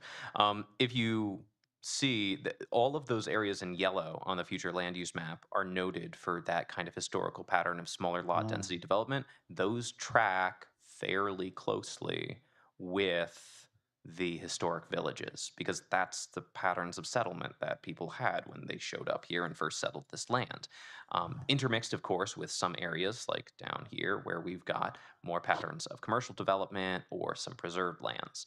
So making this map more closely match zoning with regards to these areas that are already more densely developed than the baseline RAR 90 is an important goal to come out of the POCD That'll for be on our to-do 2025. list. Yes. Anyway, Yeah, I mean, I agree with Paul. I think this is totally positive. No complaints. I wish I knew it had been there all along. It was lurking in there. isn't learning fun? I think the Historic District Commission will be very happy to hear that that the PZC is wanting to do this. I will say it's not going to be an easy task. It's going to be a little bit, it will be challenging to kind of figure out what that sweet spot's going to be. So, but Sorry, you've done hard things before. In terms of sorry, go ahead. The size, you mean? Lot size and setbacks and developing regulations think for I- these like- patterns of development that make I think the sweet spot is what the Northeastern Health will allow. in terms of like right now, if you have the majority of these houses were built on like a third of an acre, and many of them are closer to the street than they otherwise would be, right? We want to allow patterns of development that mimic that, but don't make it feel overbuilt. So figuring out Right. exactly how that's going to blend seamlessly into the landscape and feel like, okay, this is an old New England settlement town. Um, because it lets you get a little bit less dense, or rather, it's more dense than what you would be allowed now, but it's not a mixed use center, right? It's just going to be hard because all of these have slightly different patterns of development. They were developed in similar ways because they were developed in similar times, but they are different. And we will certainly hear a lot from the community if we were to propose regulations that they think would lead to an overdevelopment of the village that they live in. So it will involve a good deal of back and forth with the public and refining our regs, I think. I would suggest, some just rules derived from the available data. So if you can say, we will permit setbacks that don't decrease the median setback in this village, same with lot size. That seems fairly straightforward and uncontroversial. You say that. Everything's And I'm controversial. willing Easy for you to to say. participate in the resulting Yeah. public hearings and arguments that are scheduled. Has anything been done on this so far? No. No, we Okay. forgot to do that. Well, you didn't forget. It just didn't happen. We do have a section in our regulations where site plans and special permits in historic villages yeah. get a higher level of review. Right, that I. Yeah, so we definitely do that. But we didn't do but anything we on don't- density. Yeah. And we don't do it for zoning permits. Right. We only do it for the bigger projects. Key form-based characteristics. Form-based was popular Yeah, 10 years ago. Is it Yeah, still we should not, popular we now? should not do this. Number 2. Well, key form-based characteristics to include in the zoning regulations and update. I think it's really mainly looking at the design criteria for those areas. Linda really liked form-based. No, I think a lot of, I think she was, well, if she were sitting here right now, I don't think she would say 100% form-based code would be the way Right. to go. Okay. I think she was more of a hybrid Okay. advocate, and I think there's a lot to be said for that. Okay. Consider use of village zoning districts for portions of historic village areas where historic features are relatively intact, such as Atwoodville, Eagleville, Gurleyville, Hanks Hill, Mansfield Center, Mansfield City, Mansfield Hall, Mansfield Depot, Mansfield Four Corners, Mount Hope, Spring Hill, and Wormwood Hill. And so again, I think this is all, That's just saying the same thing again. yeah, I Right. think the Yeah. strategy C needs to be more actionable and less wordy. Yeah. But I think I'm hearing everyone is supportive of this. We want to we want our villages, we want more of our villages. We want to see more of that form of development. Maybe even new villages. I know, I think new Right. villages would be great. And could we somehow, when I'm thinking of this, I'm thinking of, it's a Browns Road where we fought to make it there was a fight over making it a scenic road, and then Oh. they kept bringing up this. They wanted the density to be tight around the corner, but not on the stretch. Yeah. We kind of said, okay, you've got this. So we've kind of done this a little bit, Mhm. just Yeah. maybe We just don't have the regulations. just went around the Yeah. corner to get there. We called it. Yep. Okay. Okay, I think we beat this dead horse. All right. Strategy D, strengthen protections for historic and cultural features, update zoning regulations to include protections for stone walls, similar to those contained in the subdivision regulations. Scroll up so we can see it. Yes, apologies. So in our subdivision regulations, we have them identify where significant stone walls are located. And we try to do that as best we can in other permits, but I think this should be investigated a little bit further, I think, to see if we can do a better job with that, if that's my opinion. Ongoing. Under consideration, ongoing. Update subdivision regulations to include design standards for new subdivisions or in or adjacent to historic districts and villages to ensure development is compatible with the historic development pattern and reduce impacts on historic resources. I feel like that's what we said in the last Yeah. It's mostly what strategy? we said in the last one, though. We will note that you can't require design standards adjacent to a historic district. Then you're just in the historic district. Then you just expanded the historic district. So we're not going to do that. We're going to fix that writing. Okay. Maybe just get rid of the whole thing. It probably merges into the previous section. Yeah. And then the final one in this section is update the zoning regs to allow for adaptive reuse of historic buildings. We do that. We do that. Yep. And we want to continue to be able to do that. So Continue to I would do say that. ongoing. Right. Yeah. Let's see. All right.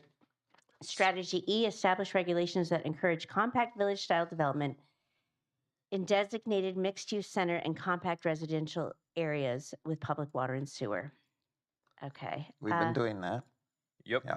Action 1, to update the zoning regs for the Four Corners and Eastbrook Mall mixed-use center areas to allow for business, residential, and mixed-use development and include form-based development standards to ensure desired characteristic and connectivity. That's what you spent the last year doing. Last 10 years. Yeah. Yeah. Create zoning regulations for compact residential areas that provide for village-style walkable developments and include form-based development standards. Standards that focus on physical form development should take to ensure desired character and connectivity. That is also I think what that's you spent the PHDD. last year doing. Yeah. Consider allowing expansion of the Store Center Special Design District. So you already allow for that. There's a method, there's a a method. mechanism and a Yeah. process to follow that. So I Yep, don't, yep.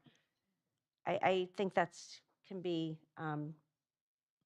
done, completed. Then number 4, to consider the creation of special design districts for the Eastbrook Mall commercial area and Four Corners to allow for mixed-use redevelopment. Scroll up. Ah, yes. Apologies.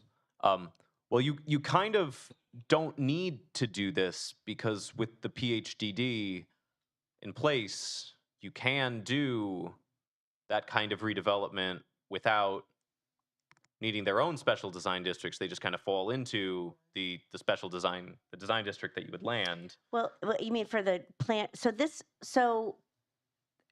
You've done stuff for multifamily. That you've done the regulations for multifamily, not necessarily for mixed use, or if another, Chipotle, Five Guys, and Aspen Dental come along. The PHDD they don't have to comply with that because it's not a housing design district. So, looking at standards there for mixed use, not outside of the housing, might be something you'd want to consider. We can leave it on the table for So consideration. undo a U or there? We could. I see some confusion. So the concept being that the Store Center Special Design District is housing and a whole bunch of different types of commercial development, and it all exists within its own area with its own design standards. You've got the planned housing design district, which is for multifamily, which can go in lots of places based on standards. The question is whether or not places like the Eastbrook Mall and Four Corners should receive their own, whether it's even worth considering the concept of having those areas get their own design standards akin to what we have for downtown stores. So we can consider it. You I would can say- absolutely consider it. Shouldn't be completely off the table. Right, and you could. The thing is with a special design district is the different properties have to work together. Stores Center. That was easy. That Yeah. was well. Yeah. You had willing parties that wanted Yeah. to work together, and the two parties that did not want to work together decided not to join the special design district. Every time when we, specifically when we talk to developers about Four Corners, we said, why don't you work with your neighbor to try to get connectivity and consistent design? And they're there to develop their own property, and so there is really not an incentive for them to work together. They're actually there's an incentive for them not to work together because they are direct competitors. So that's a voluntary thing that, and I'm not sure how you, so we can encourage it. We encourage it. We can encourage it. That's something we could cheerlead. Okay. And we won't mandate it. Yeah.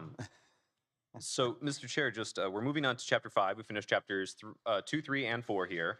But we are over the about hour and 20 minutes I- since you. Since we're making such good progress, I would suggest we take a break and come back.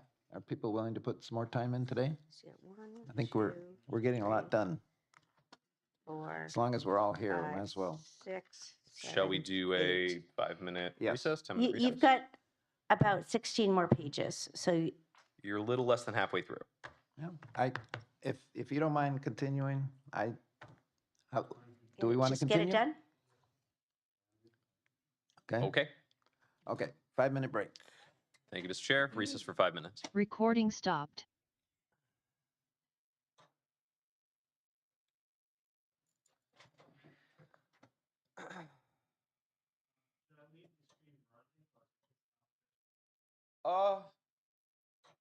You can leave the stream running. Just turn off.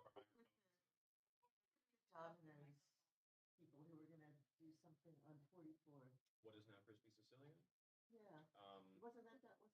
It was my understanding.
We thought we had lost you, Binu.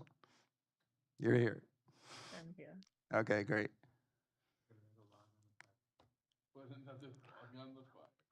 It's getting cold in here. I think the heating can't keep up. We're past 5 minutes, I think? Okay. I Jillian have a was, question about the previous section. Yes. We talk about village style development. Do we know what we're talking about when we say village style? Do we know what we're talking about? That's a great question. A question for the ages. I ask myself that question every day.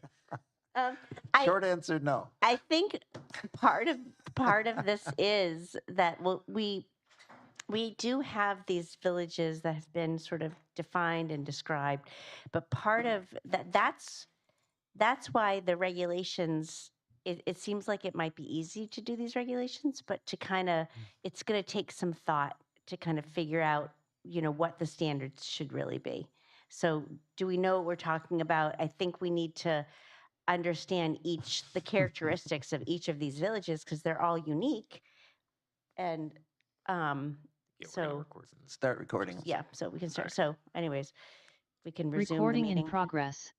You're Okay, back from recess at we are 7:52, back. Mr. Chair. And we're on 4.3, 4? 5.6. 5.6. Does that make sense? I mean, did we answer that question, Banu, about understanding how to regulate development within a historic village so you're able to get the development that makes that village unique? And The that's last one was not about historic villages, right? The last section. the last section was Special design districts. it was. Are It was those about- historic districts? I'm sorry, when you go to, are you referring to strategy E, establish regulations that encourage compact village style development? Yes. Okay, so I think what that is going to be referring to could also be some of the types of middle housing we discussed. I think that we probably need to clarify this because village style development could be referring to our historic villages, or it could be referring to cottage Oh, I see what cluster you're talking about, yeah. village style individual housing complexes. And those are totally different things. So I think Define. yeah, we need to define this here. It's not clear. I don't think the latter term was much in use in 2015 when this was built. So it particularly becomes confusing now, and we'll have to make sure that makes sense. Good. New chapter, All right, 5. 5.6. Community service and health welfare goals. So strategy A is to strengthen regulations related to the provision of community recreation and amenities to support community service and health objectives. So starting off, this is some regulations about age-restricted housing, which is something that we do hear quite a bit about. Require new age-restricted housing or new age-restricted and assisted living communities to include community meeting space for senior programs or services. Don't they always do that, though? Yeah. Yeah. I think that's pretty prescriptive. Yeah. For the POCD. Yeah, this seems like the sort of thing that could be built. It seems like the sort of thing that someone who wanted to sell age-restricted living space would want to build so that people who would live in such a space would choose to live there. And I don't know that we need to prescribe what amenities they offer their users. Require new developments to address. So would we? Okay, let's. I think that's I think we a can get- solution in search of a problem. I agree. Yeah. I think we can get rid of that entirely. Well, we do say in the regulations, all residential development shall provide appropriate open space and recreation facilities as determined by the commission. That's what we say in age restricted. So we've been there, done that. Require new developments to address opportunities for active living.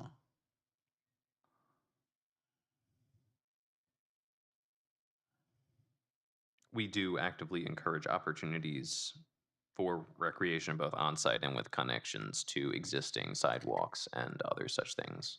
Yeah, items we do too. that We already. do that. Yeah. That's ongoing. Ongoing, We do that. creation of community gardens. That's good. That's a good one to encourage. That's ongoing. Number 4, consider Yeah. impacts of proposed regulation changes. Oh, we never do that. Oh. That's a joke for the record. Consider impacts of proposed regulation changes, policies, and significant development projects on community health. Now, this is an interesting one, Jennifer. You should. Yeah, no, we read this. We're like, wow.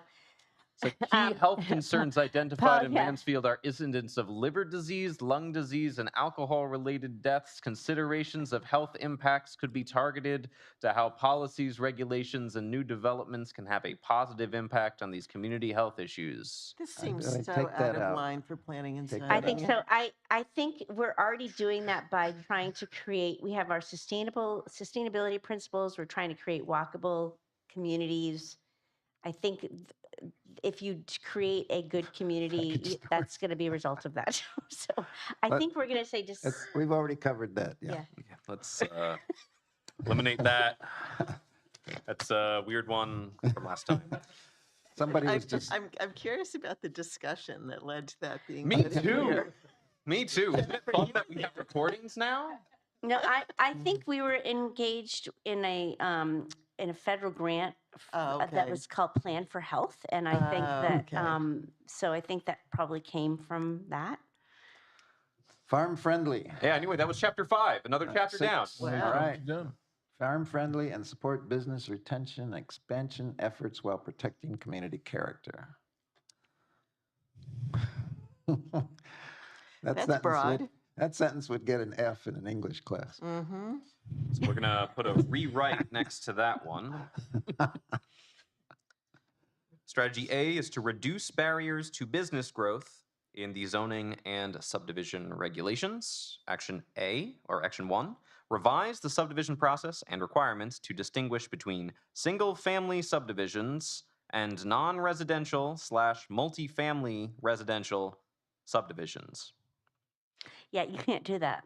No, The subdivision is all about just the division of land. This is why we like halved the size of our So, subdivision regs I not that many months ago. But what they're trying to do here is, so they talk about how, I'm just trying to go to the subtext here. It says that the subdivision process is the sole opportunity to review single-family subdivisions. The standards and requirements are extensive. However, many of these requirements are duplicative or not applicable to multifamily residential and non-residential projects, as these are either located in developed areas, are subject to another review process such as site plan or special permit, or have detailed design and performance standards identified in the zoning regulations. So I'm not sure why we need this at all. Much Take it like out. last time Makes Zach no pointed sense. out that this feels like they've used a however where there should be an and. It seems like this is Yeah, we'll yeah. I That's mean, just- if that's everyone, gibberish. unless anyone cares, we'll just put a big X through it dismiss. and get Okay. closer to another page gone.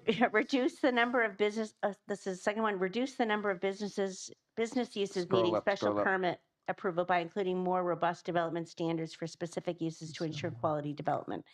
I think we're trying to do that. And when we look at your use tables, That's an ongoing thing. yeah, that's ongoing. It's important. That'll never end. Yeah. This needs to be made much more concise, this Okay. action. Good. Refine existing provisions regarding non-conforming uses. Yeah, so we also can't do that. The non-conforming uses are controlled by CT state statute, insofar as partial commercial, higher density residential uses should allow for continuation and potential limited expansions. They do, and how they do is determined by case law and statute. So we don't need that. Unless we want to be the next case law item in the next legal thank update you. we go to, No. we Let's- should not now- touch that. And then the next one we've completed, updated design regulations. So you Good. did that. Done that. Strategy B, support growth of agriculture and agritourism through changes to regulations. Update zoning and subdivision regulations to remove barriers to farm viability. Issues to be reviewed, addressed, include but are not limited to keeping of livestock, compatible farm businesses, signage, parking, farm worker housing, hoop houses, or other growing structures. You are in the process of doing we're doing all of that. this. We're doing So that. that's Yep. ongoing. Ongoing, Actively in Yeah. committee. actively ongoing. Yep. Review and revise zoning regulations to reduce barriers to agritourism activities. Agritourism can include pick your own programs, mazes, hay rides, farm to table Sorry, events, can you weddings. Scroll it scroll, up, please? scroll it up. Yes. Sorry. I- I keep looking down and I realize I gotta. Issues to be reviewed and addressed include design standards, signage, parking, and review procedures. We do this, We and do that. in some cases, it requires a special permit. It's ongoing. Yeah. Ongoing. Update All right, to enable next. development of infrastructure that would support agriculture.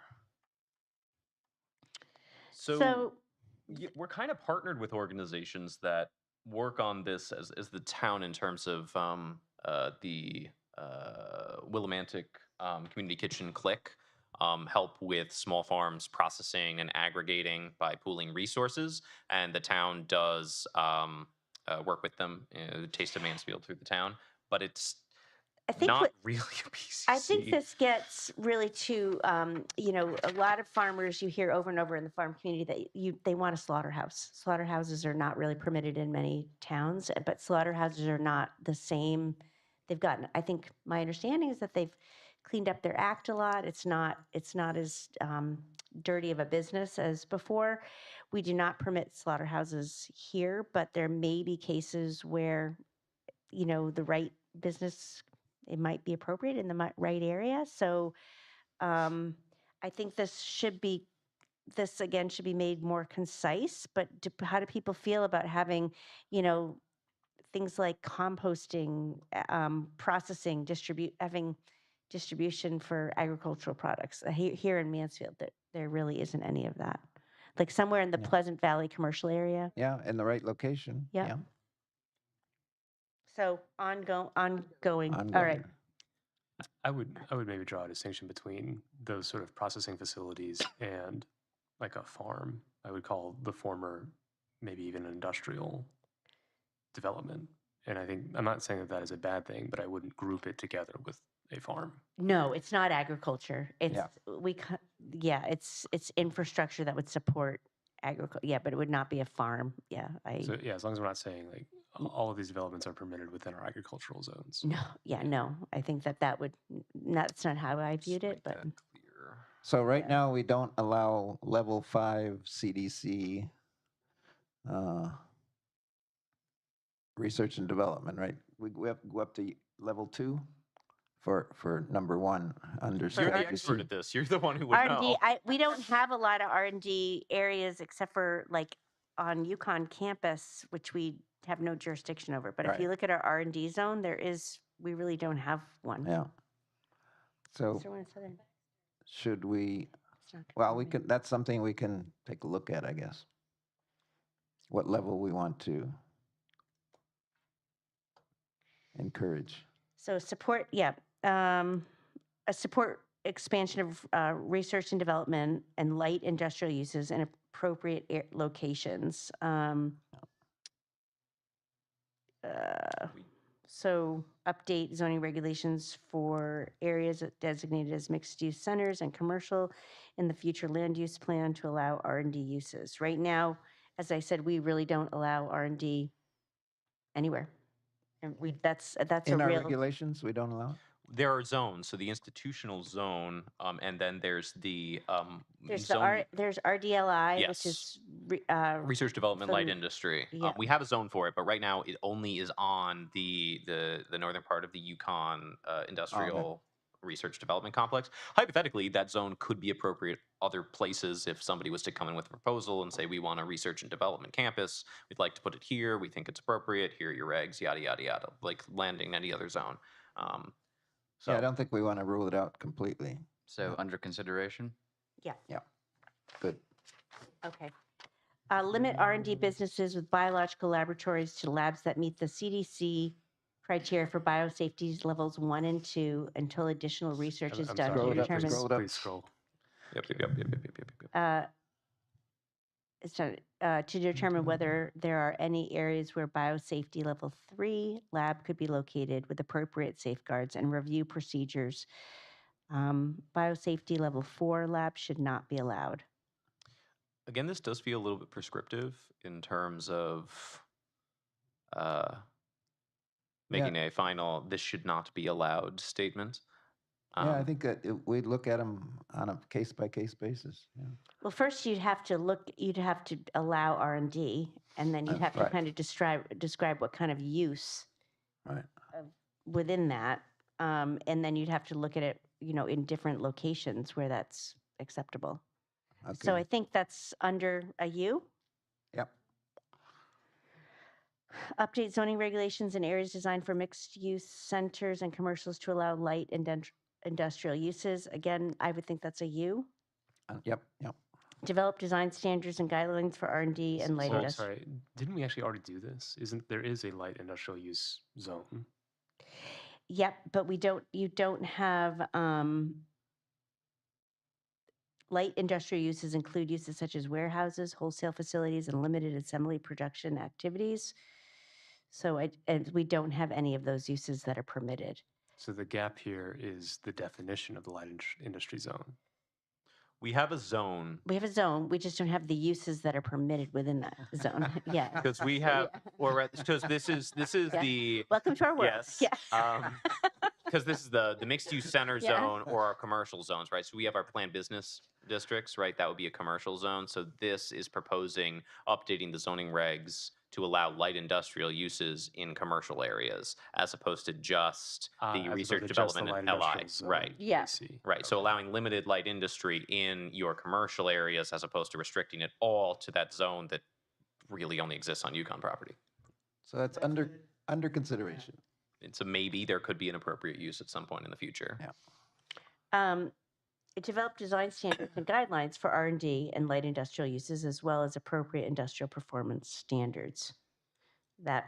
This is all of a piece. That's If you're all going the to do same, that, you're yeah. going to have to probably do all of this. 7. And Okay. chapter 6. Okay, Mansfield, goal 7.4, Mansfield's land use regulations support development of a wide range of housing options to meet the needs of residents at all ages of the life cycle, including singles, families, seniors, and students. Strategy A, update regulations to provide housing options for residents of all ages, incomes, and physical abilities. Adopt inclusionary zoning regulations that require developers provide a minimum number of affordable units as part of new developments, We've and been that doing is that, yeah. complete. Consider providing incentives such as additional units for developments of affordable units in projects that are not subject to inclusionary zoning requirements. So you have inclusionary zoning requirements, and you allow for density density bonuses Right. So, for affordable. yeah, we yes, you still do. Yeah. I You would got rid say of the fee in lieu, but you still allow. We got rid of the. you did for all other things except for affordable housing. Consider so. Is that, do you want to keep that as a complete? Or do you want to do ongoing to kind of keep evaluating that, or? We can keep it ongoing, yeah. Okay. Consider establishing incentive housing zones in areas with access to public utilities and transit, such as areas and stores near the Yukon campus, Four Corners, Route 195, Route 6 area.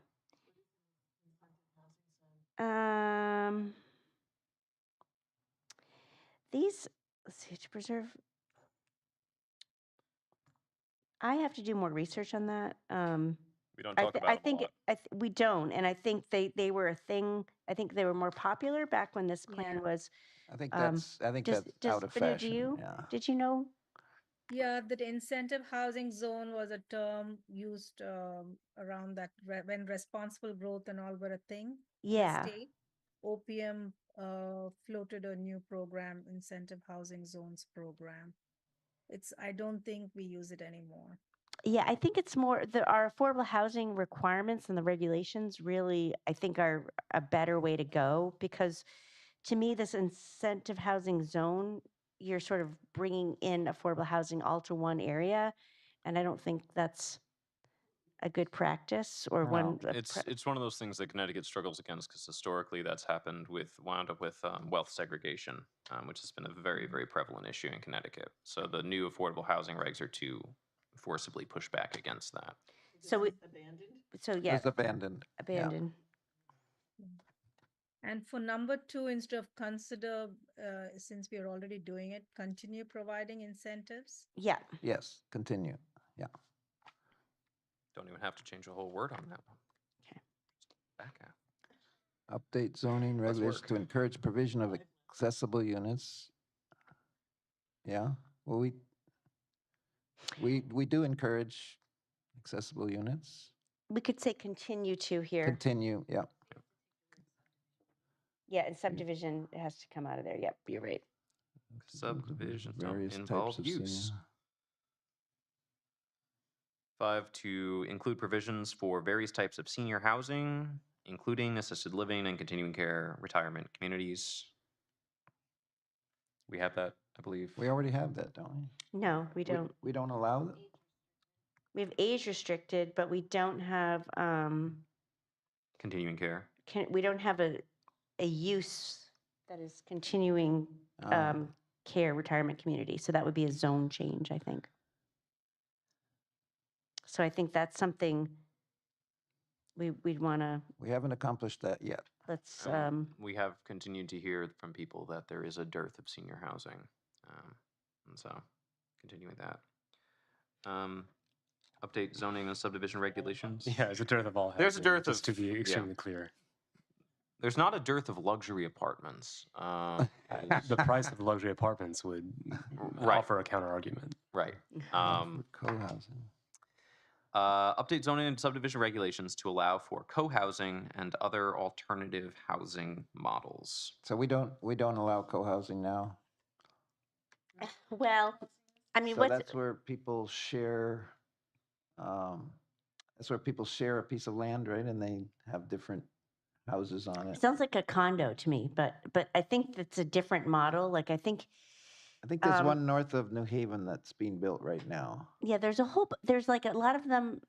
Usually people live there, and they all have similar philosophies. But usually there's a big common area with a kitchen, and then they're usually not very car centric, but they can be. It's really just it's a It's community. like a commune. It's sort of like a commune. Isn't that the kind of thing where if someone came and proposed it, we'd well, consider it? Then because it's in our POCD.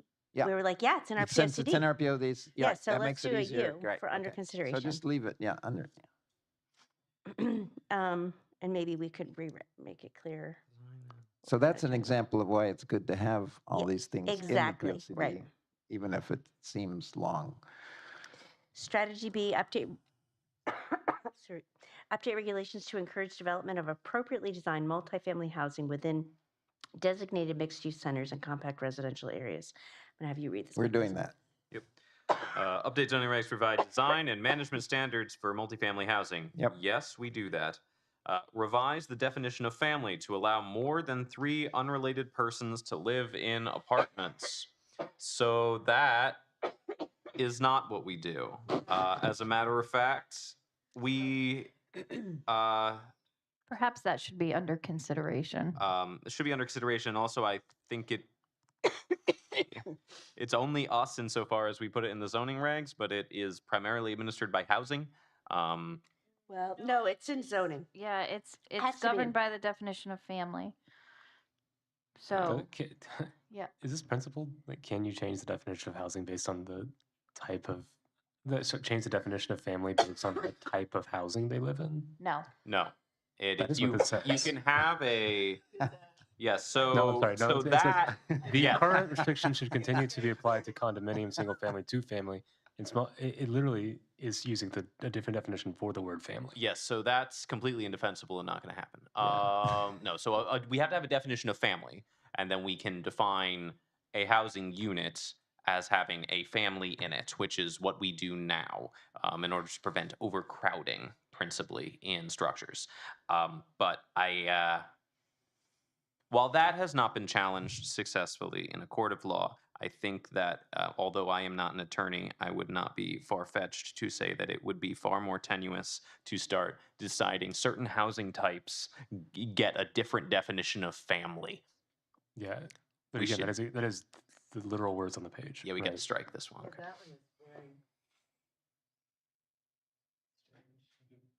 But it probably goes into the commune. You know, you're gonna have a commune, get 20 people living in a big house. I mean, We don't do that. there are many ways to meet the definition of family.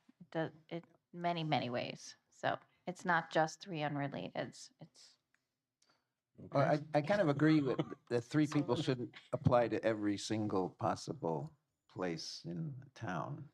And I think it spells it out there. It should be applied to single family I located mean, you have neighborhood. group dwellings where the definition of family does not apply. Uh-huh. You have, one boarding house. Yep. Just one. Yeah. It's on Route 32 next to taco and liquor store. and Mhm. 2 fraternities too, I think. 2 legal fraternities. Yeah, Alpha Gamma Rho. is one of Yep. them, Yeah. Car wash. Sorry. I don't I want missed part of this, but I think,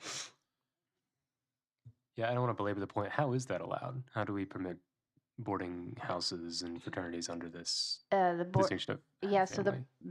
the boarding house existed prior to zoning. So it gets to continue its use. Do we like that? Do we think it's a good thing to have boarding houses? Do we think that there should be no more boarding houses? It's, as far as I know, there's never been a problem with this one particular boarding house we have. How many, Right. So how many people live in it? I Roughly. think 6. I think there are six bedrooms. It's essentially a group dwelling, right? It's a lot of bedrooms with one common area. It's an Hey, group affordable option. I think we should be encouraging boarding houses. No, I it's agree. it's And, but we it's a can't rental. now, and I think this is right. part of why. Right. Right. I'm sorry, I missed that. I said I think we should encourage boarding houses, and this keeps us from doing that. I think, The concept of how boarding about we say houses. examine the definition of family?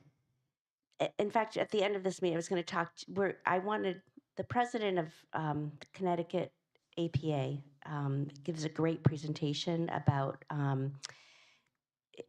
I have the name of her presentation, but basically it's like rethinking what we need, housing options for our changing population, right? We have young people, old people, and she brings in all these examples from like 6 sitcoms like Golden Girls and Full House, and think about the way they were living, right? I mean, my mom would love to live in a Golden Girls house. So I think we need to probably rethink this, and I think it should be here. But maybe it's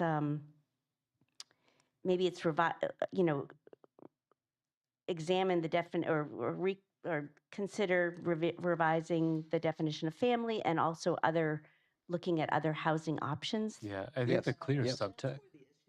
Yeah.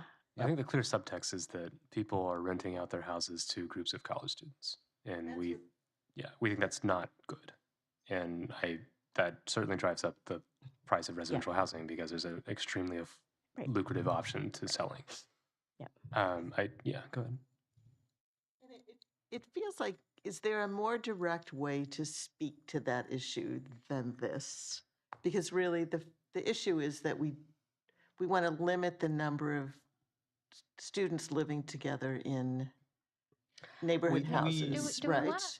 Would we want to limit the number of people? Or do we want to limit the effects on the neighborhood? That's That- the well, issue. that is what from it the number is. of people. Yes, that I is. don't know if the two really. They're actually not the same thing. You're right. And so I feel like we need to I talk think about that differently. I think we come at this issue, we're trying, it's very hard to control this issue, right? I mean, part of it is like, we live in a college town. The highest and best use is going to be renting to college students. That's kind of what happens in a college town. Well, sorry, s- under constrained housing supply, which is the Right. other part of the equation that we're Right. under. Right. Right. So I think, and sometimes we're not looking at we're looking at the definition of family when that's not necessarily the problem. The problem is that people are having impacts on the neighborhood because there's too many cars, they're being loud, they're not maintaining their properties. You know, the prices are so high because there's just this captive audience. I don't know how you change that, you correct that from zoning. I mean, you'll increase the supply. That will be one way maybe, but so this is one tool that may be okay, but it needs to be, I think we need to look at how we apply this, and then we need to look at some other tools as well. So how about an ongoing reassessment of that whole section? Yeah. In under consideration, Under I think we consideration. need to think about this Yeah. more. Yeah. To get out of our own way. And then item 3, update regulations to encourage a variety of housing types and new and that's the redeveloped same- housing. Same That's thing, yeah. it's something we really need to. Yep. It's under consideration and ongoing. Okay, good. Another chapter down. That'll- 2 more to go. All right. All right. But We're on this a roll. one is a little bit longer. Okay, Mansfield's land use regulations and development review procedures help achieve the vision and goals identified in this plan and promote high-quality design appropriate to the area context. Strategy A, rewrite the zoning and subdivision regulations to be consistent with the plan. Use best practices for modern zoning codes when rewriting zoning Yep, regulations. did that, we do that. We don't That's go out of our way to not use best practices. Apply form-based codes and place-based zoning to appropriate locations in mixed-use centers, compact residential areas, village centers, and rural residential villages. When appropriate. That's just like boilerplate, yeah. Yeah, well, yeah, like when appropriate. Incorporate measures to promote energy resource conservation and Yeah, we general. do that, yeah. Yep. Yep. Ongoing. Ongoing. Revise and streamline development permitting processes consistent with the goals for high-quality development. Action A, streamline the process by which applications are received and acted upon. We're doing that, ongoing. Ongoing. Use permit software to streamline review process. Ongoing. Yeah, Yeah, we have online applications for everything now. Create a development permitting roadmap and associated flowcharts to help applicants understand. So Good old we flowchart. did that. We tried. We did that, and it goes out of. It's so different for every development, and it goes out of date. So I think. Yeah, we Might just be an take that out. Abandoned. If you create a flow chart and it's more complex than just trying to walk Yeah. people through it on a case-by-case basis, Abandoned. you need like a 4-dimensional.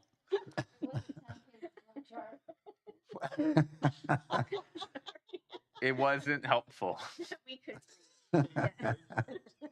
We're just making your job harder. Okay. Publish a permitting process guidebook, you've done that. Yeah, but It we're gonna- contains the 10-page flow chart. Is the problem. Ongoing. abandon, yeah. Yeah, it's just. I mean, I think the sentiment of this is great, but I think we can say what we want to do here. We just want to make it easier for people to understand what they need to do, right? That's all you have to say. Yeah, Yeah. and yeah, It's just we can provide some very decent superficial advice, and then the moment somebody says, "So I have this lot," we have to go, "Okay, it's going to be case by case from here." yeah. Um, Create consistency in publishing information on permit processes and fees. I think We that's do that. ongoing. We're consistent, yeah, we're Consider ongoing. consolidating applications where possible to streamline the process and reduce redundancy in information collection. We do that. Establish one point of entry into the permitting process. We do that kind of. I mean, we're a small enough departments. Yeah, I think it's an ongoing It's an ongoing process. thing Yeah, with us and consolidating with building. Include review by advisory committees early in the design process. We Yep. do that. Ongoing, establish clear and stringent deadlines for return and review of comments and documents. We do that. Ongoing, yeah. Improve communication among the various development review bodies. We do that. Yep. Designate a staff member to lead applicants through the permitting process. That belongs to the town manager. Um, Why? Well, we do that. I mean, We you do know, that. I would say we Yeah. do that. Because it's staff, someone's got to. Yeah. That's fair. He runs the budget, Yeah. so. That's fair. Improve each commission's collective knowledge through additional education. That's happening. How do you guys feel? Do you feel your collective knowledge has been improved through additional education? Do you feel that's ongoing? You can be snarky back to me. It has to be Yeah, it's per the required by state statute. Yeah. That All right, 4-hour class was awesome. You must have 4 hours of education a year. We're on chapter 9. We're almost Another chapter intimidated. done. Yeah, Mansfield's land use policies and regulations ensure that infrastructure systems support smart growth, protect rural character, there's that word again, and promote resource conservation. We don't need the rural character. Yeah, we can just take that right out. Strategy Get rid of those rural A, characters. strengthen, strengthen land use regulations to promote multiple transportation modes. Focus development in mixed-use centers and compact residential areas to create densities that support That's transit. what, we're doing that. Yep. Update parking regulations to promote alternative transportation. That's, we should put, it's, That's the idea of reducing the parking, right? yeah, and ongoing, yep. Ongoing. Strengthen requirements for installation of sidewalks and bikeways as part of new development projects. That's ongoing.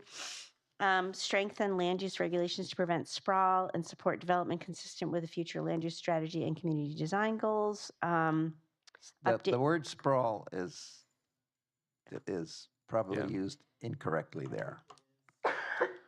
So sprawl is doing something without planning, at low density. And This is also the exact same action we were talking And about so earlier. doing right? something, we don't want to protect low density. I mean, yeah, I mean, there's places we want low density, but that's not our entire goal. We want to have high density in some places, low density in other places. We Oh, could and just eliminate to prevent sprawl and rephrase that strategy as strengthen land use regulations to support development consistent with the future land use Yes. strategy and Yes. community design goals. I still think we should strike action 1. update to protect. Yeah, I Low don't think density. action 1 is the exact same thing that we previously noted was kind of problematic. Yeah, we've talked about the water. Some places we do want to use the water. Yeah. We don't want a water line going through and nobody using it, ever. I don't know, that just increases the cost of roads. And yeah, I mean, how are we supposed to encourage people to build private driveways? We don't. Okay, We're almost done. We're almost done. We're getting punchy, but we're almost done. Consider providing incentives such as density bonuses for subdivisions that preserve larger amounts of open space through use of community wells and innovative wastewater treatment approaches. I don't think we do that. Where did we land on density bonuses during the? We did away with PHDD. density bonuses for everything other than affordable housing. So we got rid of everything unless it was for affordable. community We want wells. to address this in other ways than density bonuses, don't we? Yeah, plus we may want, if we want a place to be dense, we want it to be dense. We don't want them to then preserve more open land. Not at all. Right. Also, this is a subdivision. This doesn't belong in subdivision. Right. Subdivision is I- just the I splitting think of what we land. want to do is, in some areas, we want smaller lot, smaller lot zoning. Right.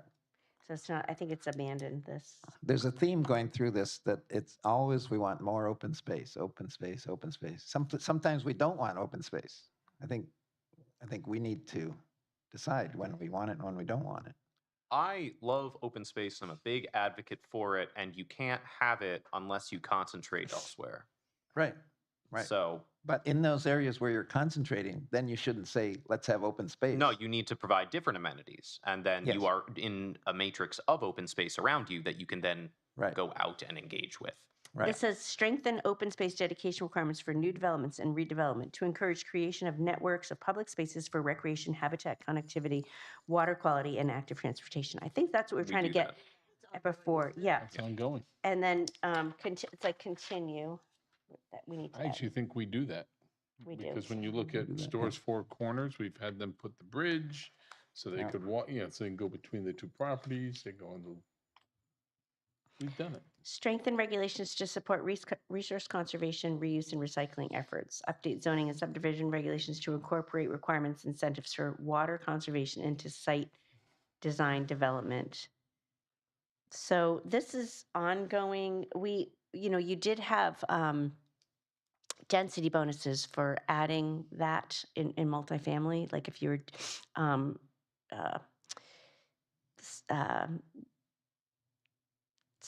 the standard got a density bonus for being Energy Star compliant, as did the hub. So, but that's gone away. So I think you probably want to look at a way to do that, but in a different. You want to incentivize water conservation into site design and development. Update zoning regulations to include requirements for recycling. We do that. We yeah. did do that for, Yep. especially for multifamily. Complete. Work with state and local environmental regulatory agencies to develop standards for development of private gray water systems to facilitate reuse of wastewater from sinks, showers, dishwashers, and washing machines for irrigation and non-potable uses within buildings. I feel like that's somebody else's job. I think that's someone else's job. Well, it's not the PZC's job, but it could be the sustainability committee's job, Yep. They're on. right? Strike So that PCC. should be We'll give it to them. a you and yeah. Sustainability is looking at it. It's just gonna be that line that says regulatory. And sustainability doesn't have the opportunity to make regulations. So that's why it got dumped on, I think, on P and Z. Okay. Sorry to Yeah. go backwards. Jennifer, did you say the hub is gone?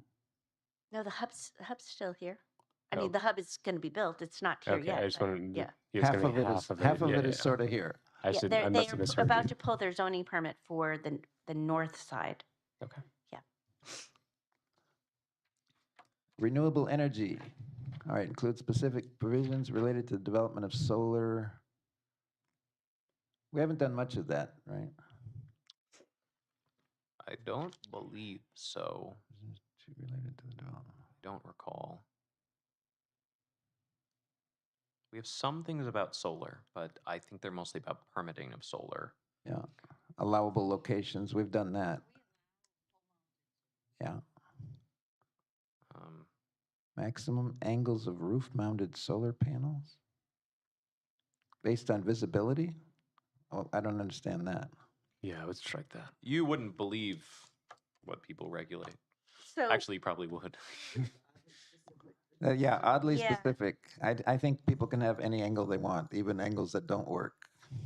Right, but we also said that at certain points that if they wanted to put a solar array in their front yard, because that's where they'd get the most sun, there was regulations that the planning and zoning put on them that, one, you couldn't see it, I don't know if it ever went in to happen, but you weren't supposed to be able to see it from the road. They had to be back far enough, or the array had to be hidden from the front of the house. And that's why they were talking about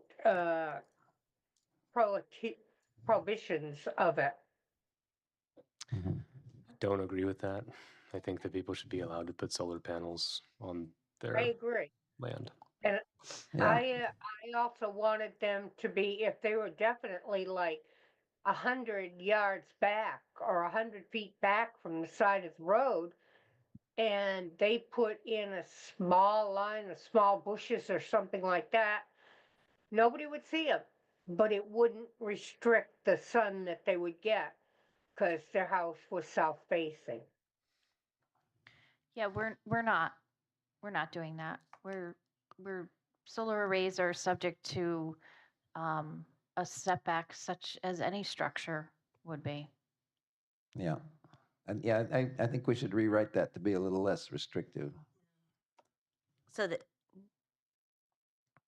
Gonna put that in as a general Yeah, it comment. does say allowable locations for pole-mounted solar panels, which seems like what Katie's referring to. Oh, okay, right.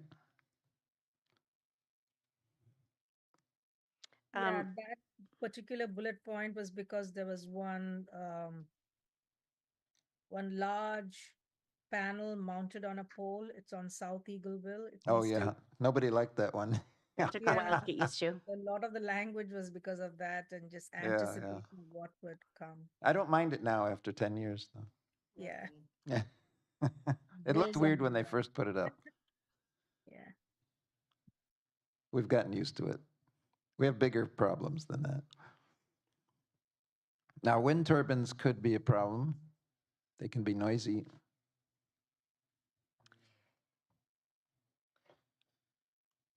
I mean, I think solar is by far the largest consideration here, right? Solar is quiet, doesn't bother anyone. It's also 100 times more prominent than any of these others. Yeah. We have to get subdivision out of here because none of this relates to subdivision. So yeah, let's tone this down. It's ongoing, but tone it. Down. I wrote that. Okay. It's true. District energy systems. Yeah, those are good. We should consider the use. Yes, should be But we considered. can't for subdivisions because it's a use and you can't consider uses for subdivision. It's only the splitting of the land. Yeah, we'll just take the subdivision part. Take the word subdivision out. Consider use of district energy systems, period. Or consider permitting, yeah. And guess what? That's it. Hey. guys did it. Woo! 27 pages. Okay, that wasn't too painful. I guess I would love to know, like, in 1 minute or less, what is your what's your hot take about this plan right now? Like where we're heading, where you want it to go, based on the work you've done. Just, I mean, do you feel that the regulatory goals and strategies encompass what you want it to say? Because the next part in March, you'll be asked to do some visioning and goal setting. So just think about that now that you've become more familiar with what this plan does. At the last subcommittee meeting or whatever Yep. that was, I thought the most interesting comment was someone who had read through them and noted the number of times rural community was used versus university community. Yeah, oh, right. That And I was thought- one of the council Yes. members. Yep. And And I we- thought that Yeah, yes. that shift I really agree, needs I to agree. happen. We need to put the word university in a few times here, like acknowledging that, And it- that it exists. And I almost think it needs to be a priority rather. I Yeah. think university, actually, it's more of a university community than it is a rural community, truthfully. And I think, and one part that we didn't look at tonight, maybe there's,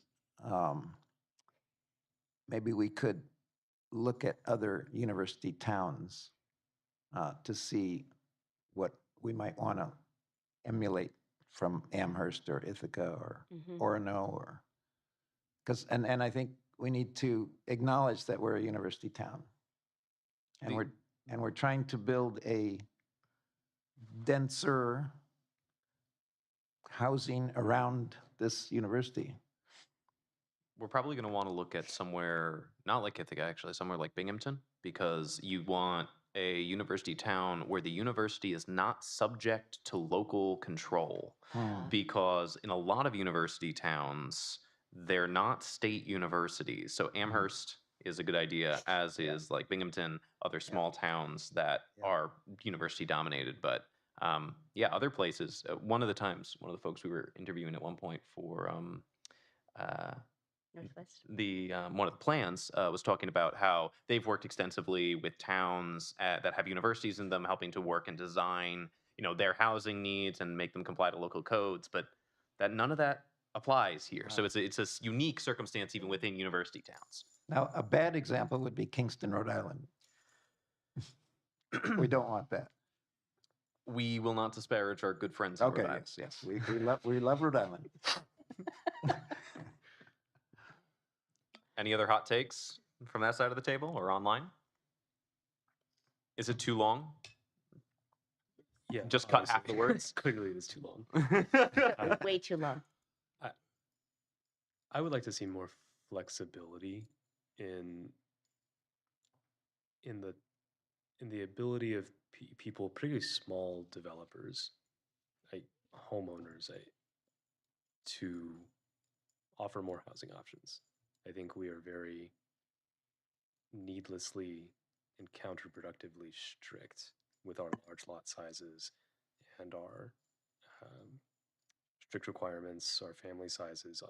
All of these things make it so that there aren't really very many options for someone who's going to do a small development and is limited in resources to engage with a lengthy legal process.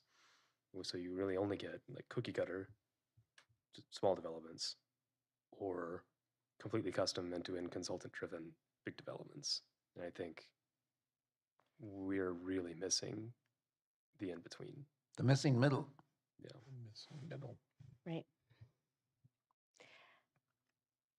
Good. I mean, Weren't we going to work on middle housing or something like that at some point? Yes.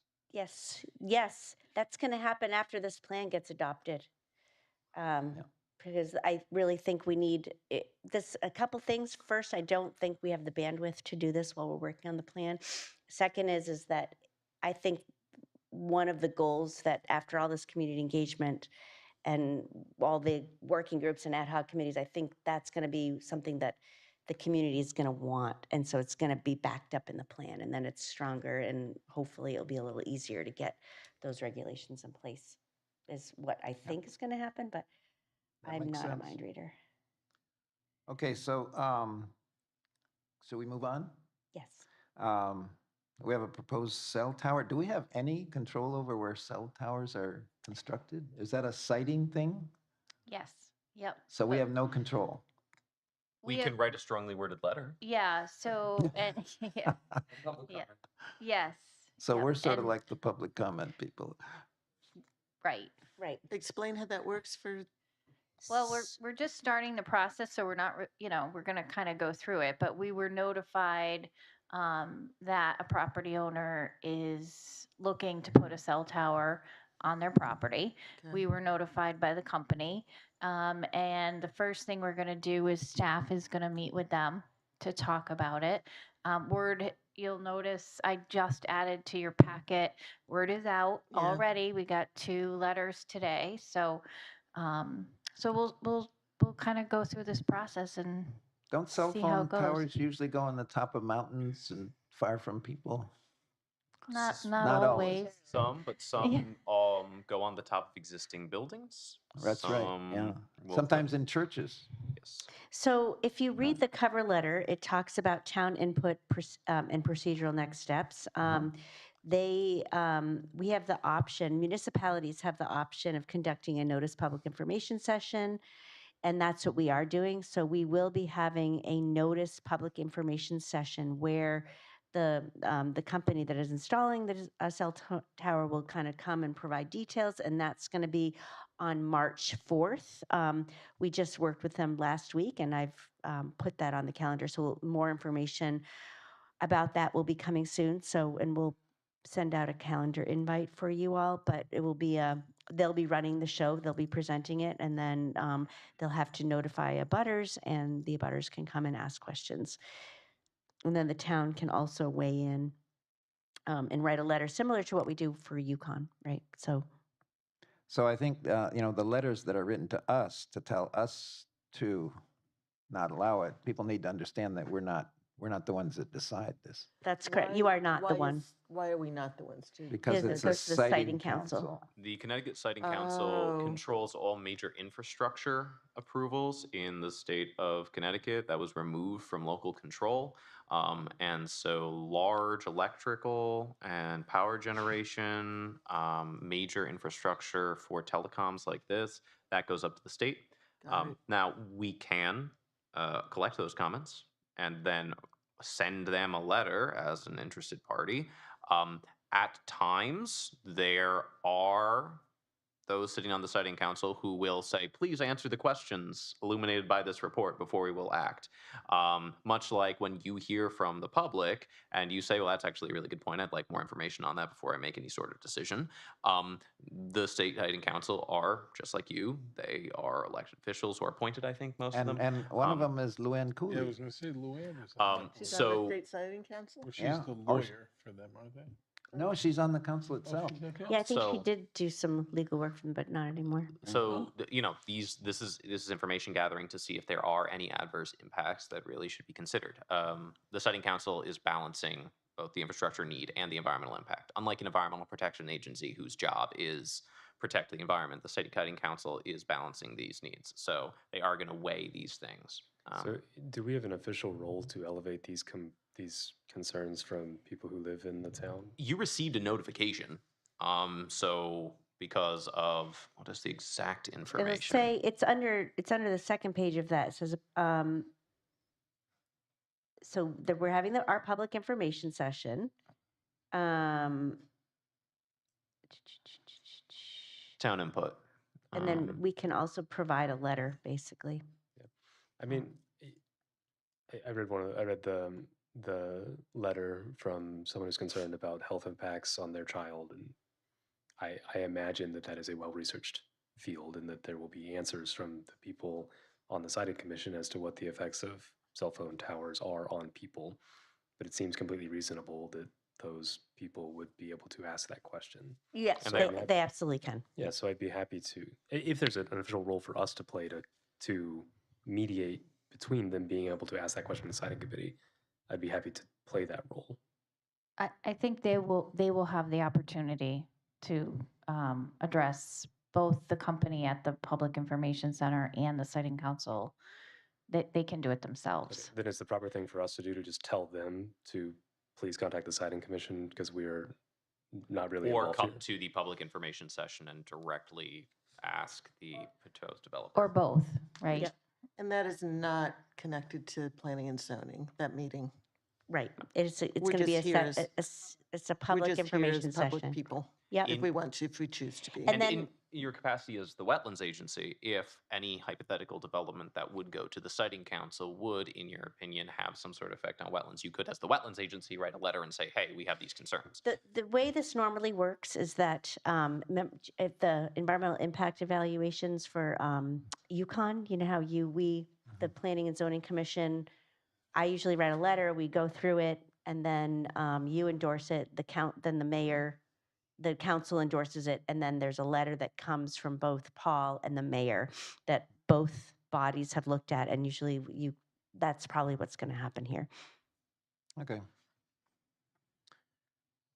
All right, we had a referral from Wyndham, but that was about home occupations. Yep. I don't think that's going to affect Mansfield very much, the home occupations in Wyndham. Nope. But some of them might happen 500 feet from Mansfield. That's correct. They're following the rules. That's how it works. Okay.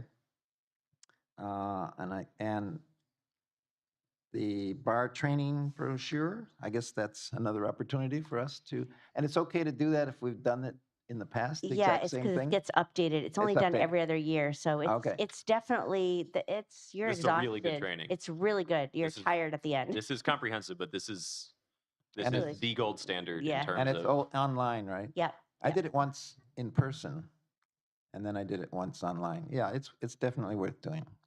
But everybody does need to update their credits again. Yeah. Everyone needs it this year. Okay. You need 4 hours. This is That 8 this would cover hours. everything. As it is, yeah, because I think it'll have an Because hour you just do on. 4 hours every other year, housing. so yeah. But they don't roll over for 4 years, right? Yeah. It doesn't roll over for, yeah. So you'll this have is 4 to do it again, hours. yeah. If you want Um, to go, let us know and we'll sign you up. Yeah, I know we have one, Paul has asked to be signed up and just, March Uh, 22nd. it's, yeah, March 22nd, March 22nd. a I would like- Saturday. I would like to be signed up. okay. If you guys could email Sandy, that would be great. And And it's all online. So. we'll send out That's good. another reminder next week when Sandy gets back. Well, one thing that's good about it is you may find lawyers there that you actually then find here. Yep, And so lots of them, actually. Yeah. it's good to meet them in a Yeah, different. it's got pros and cons, you know. Yeah. So I just wanted to, at your next meeting, you're right now, knock on wood, your agendas are not super packed with these big applications yet.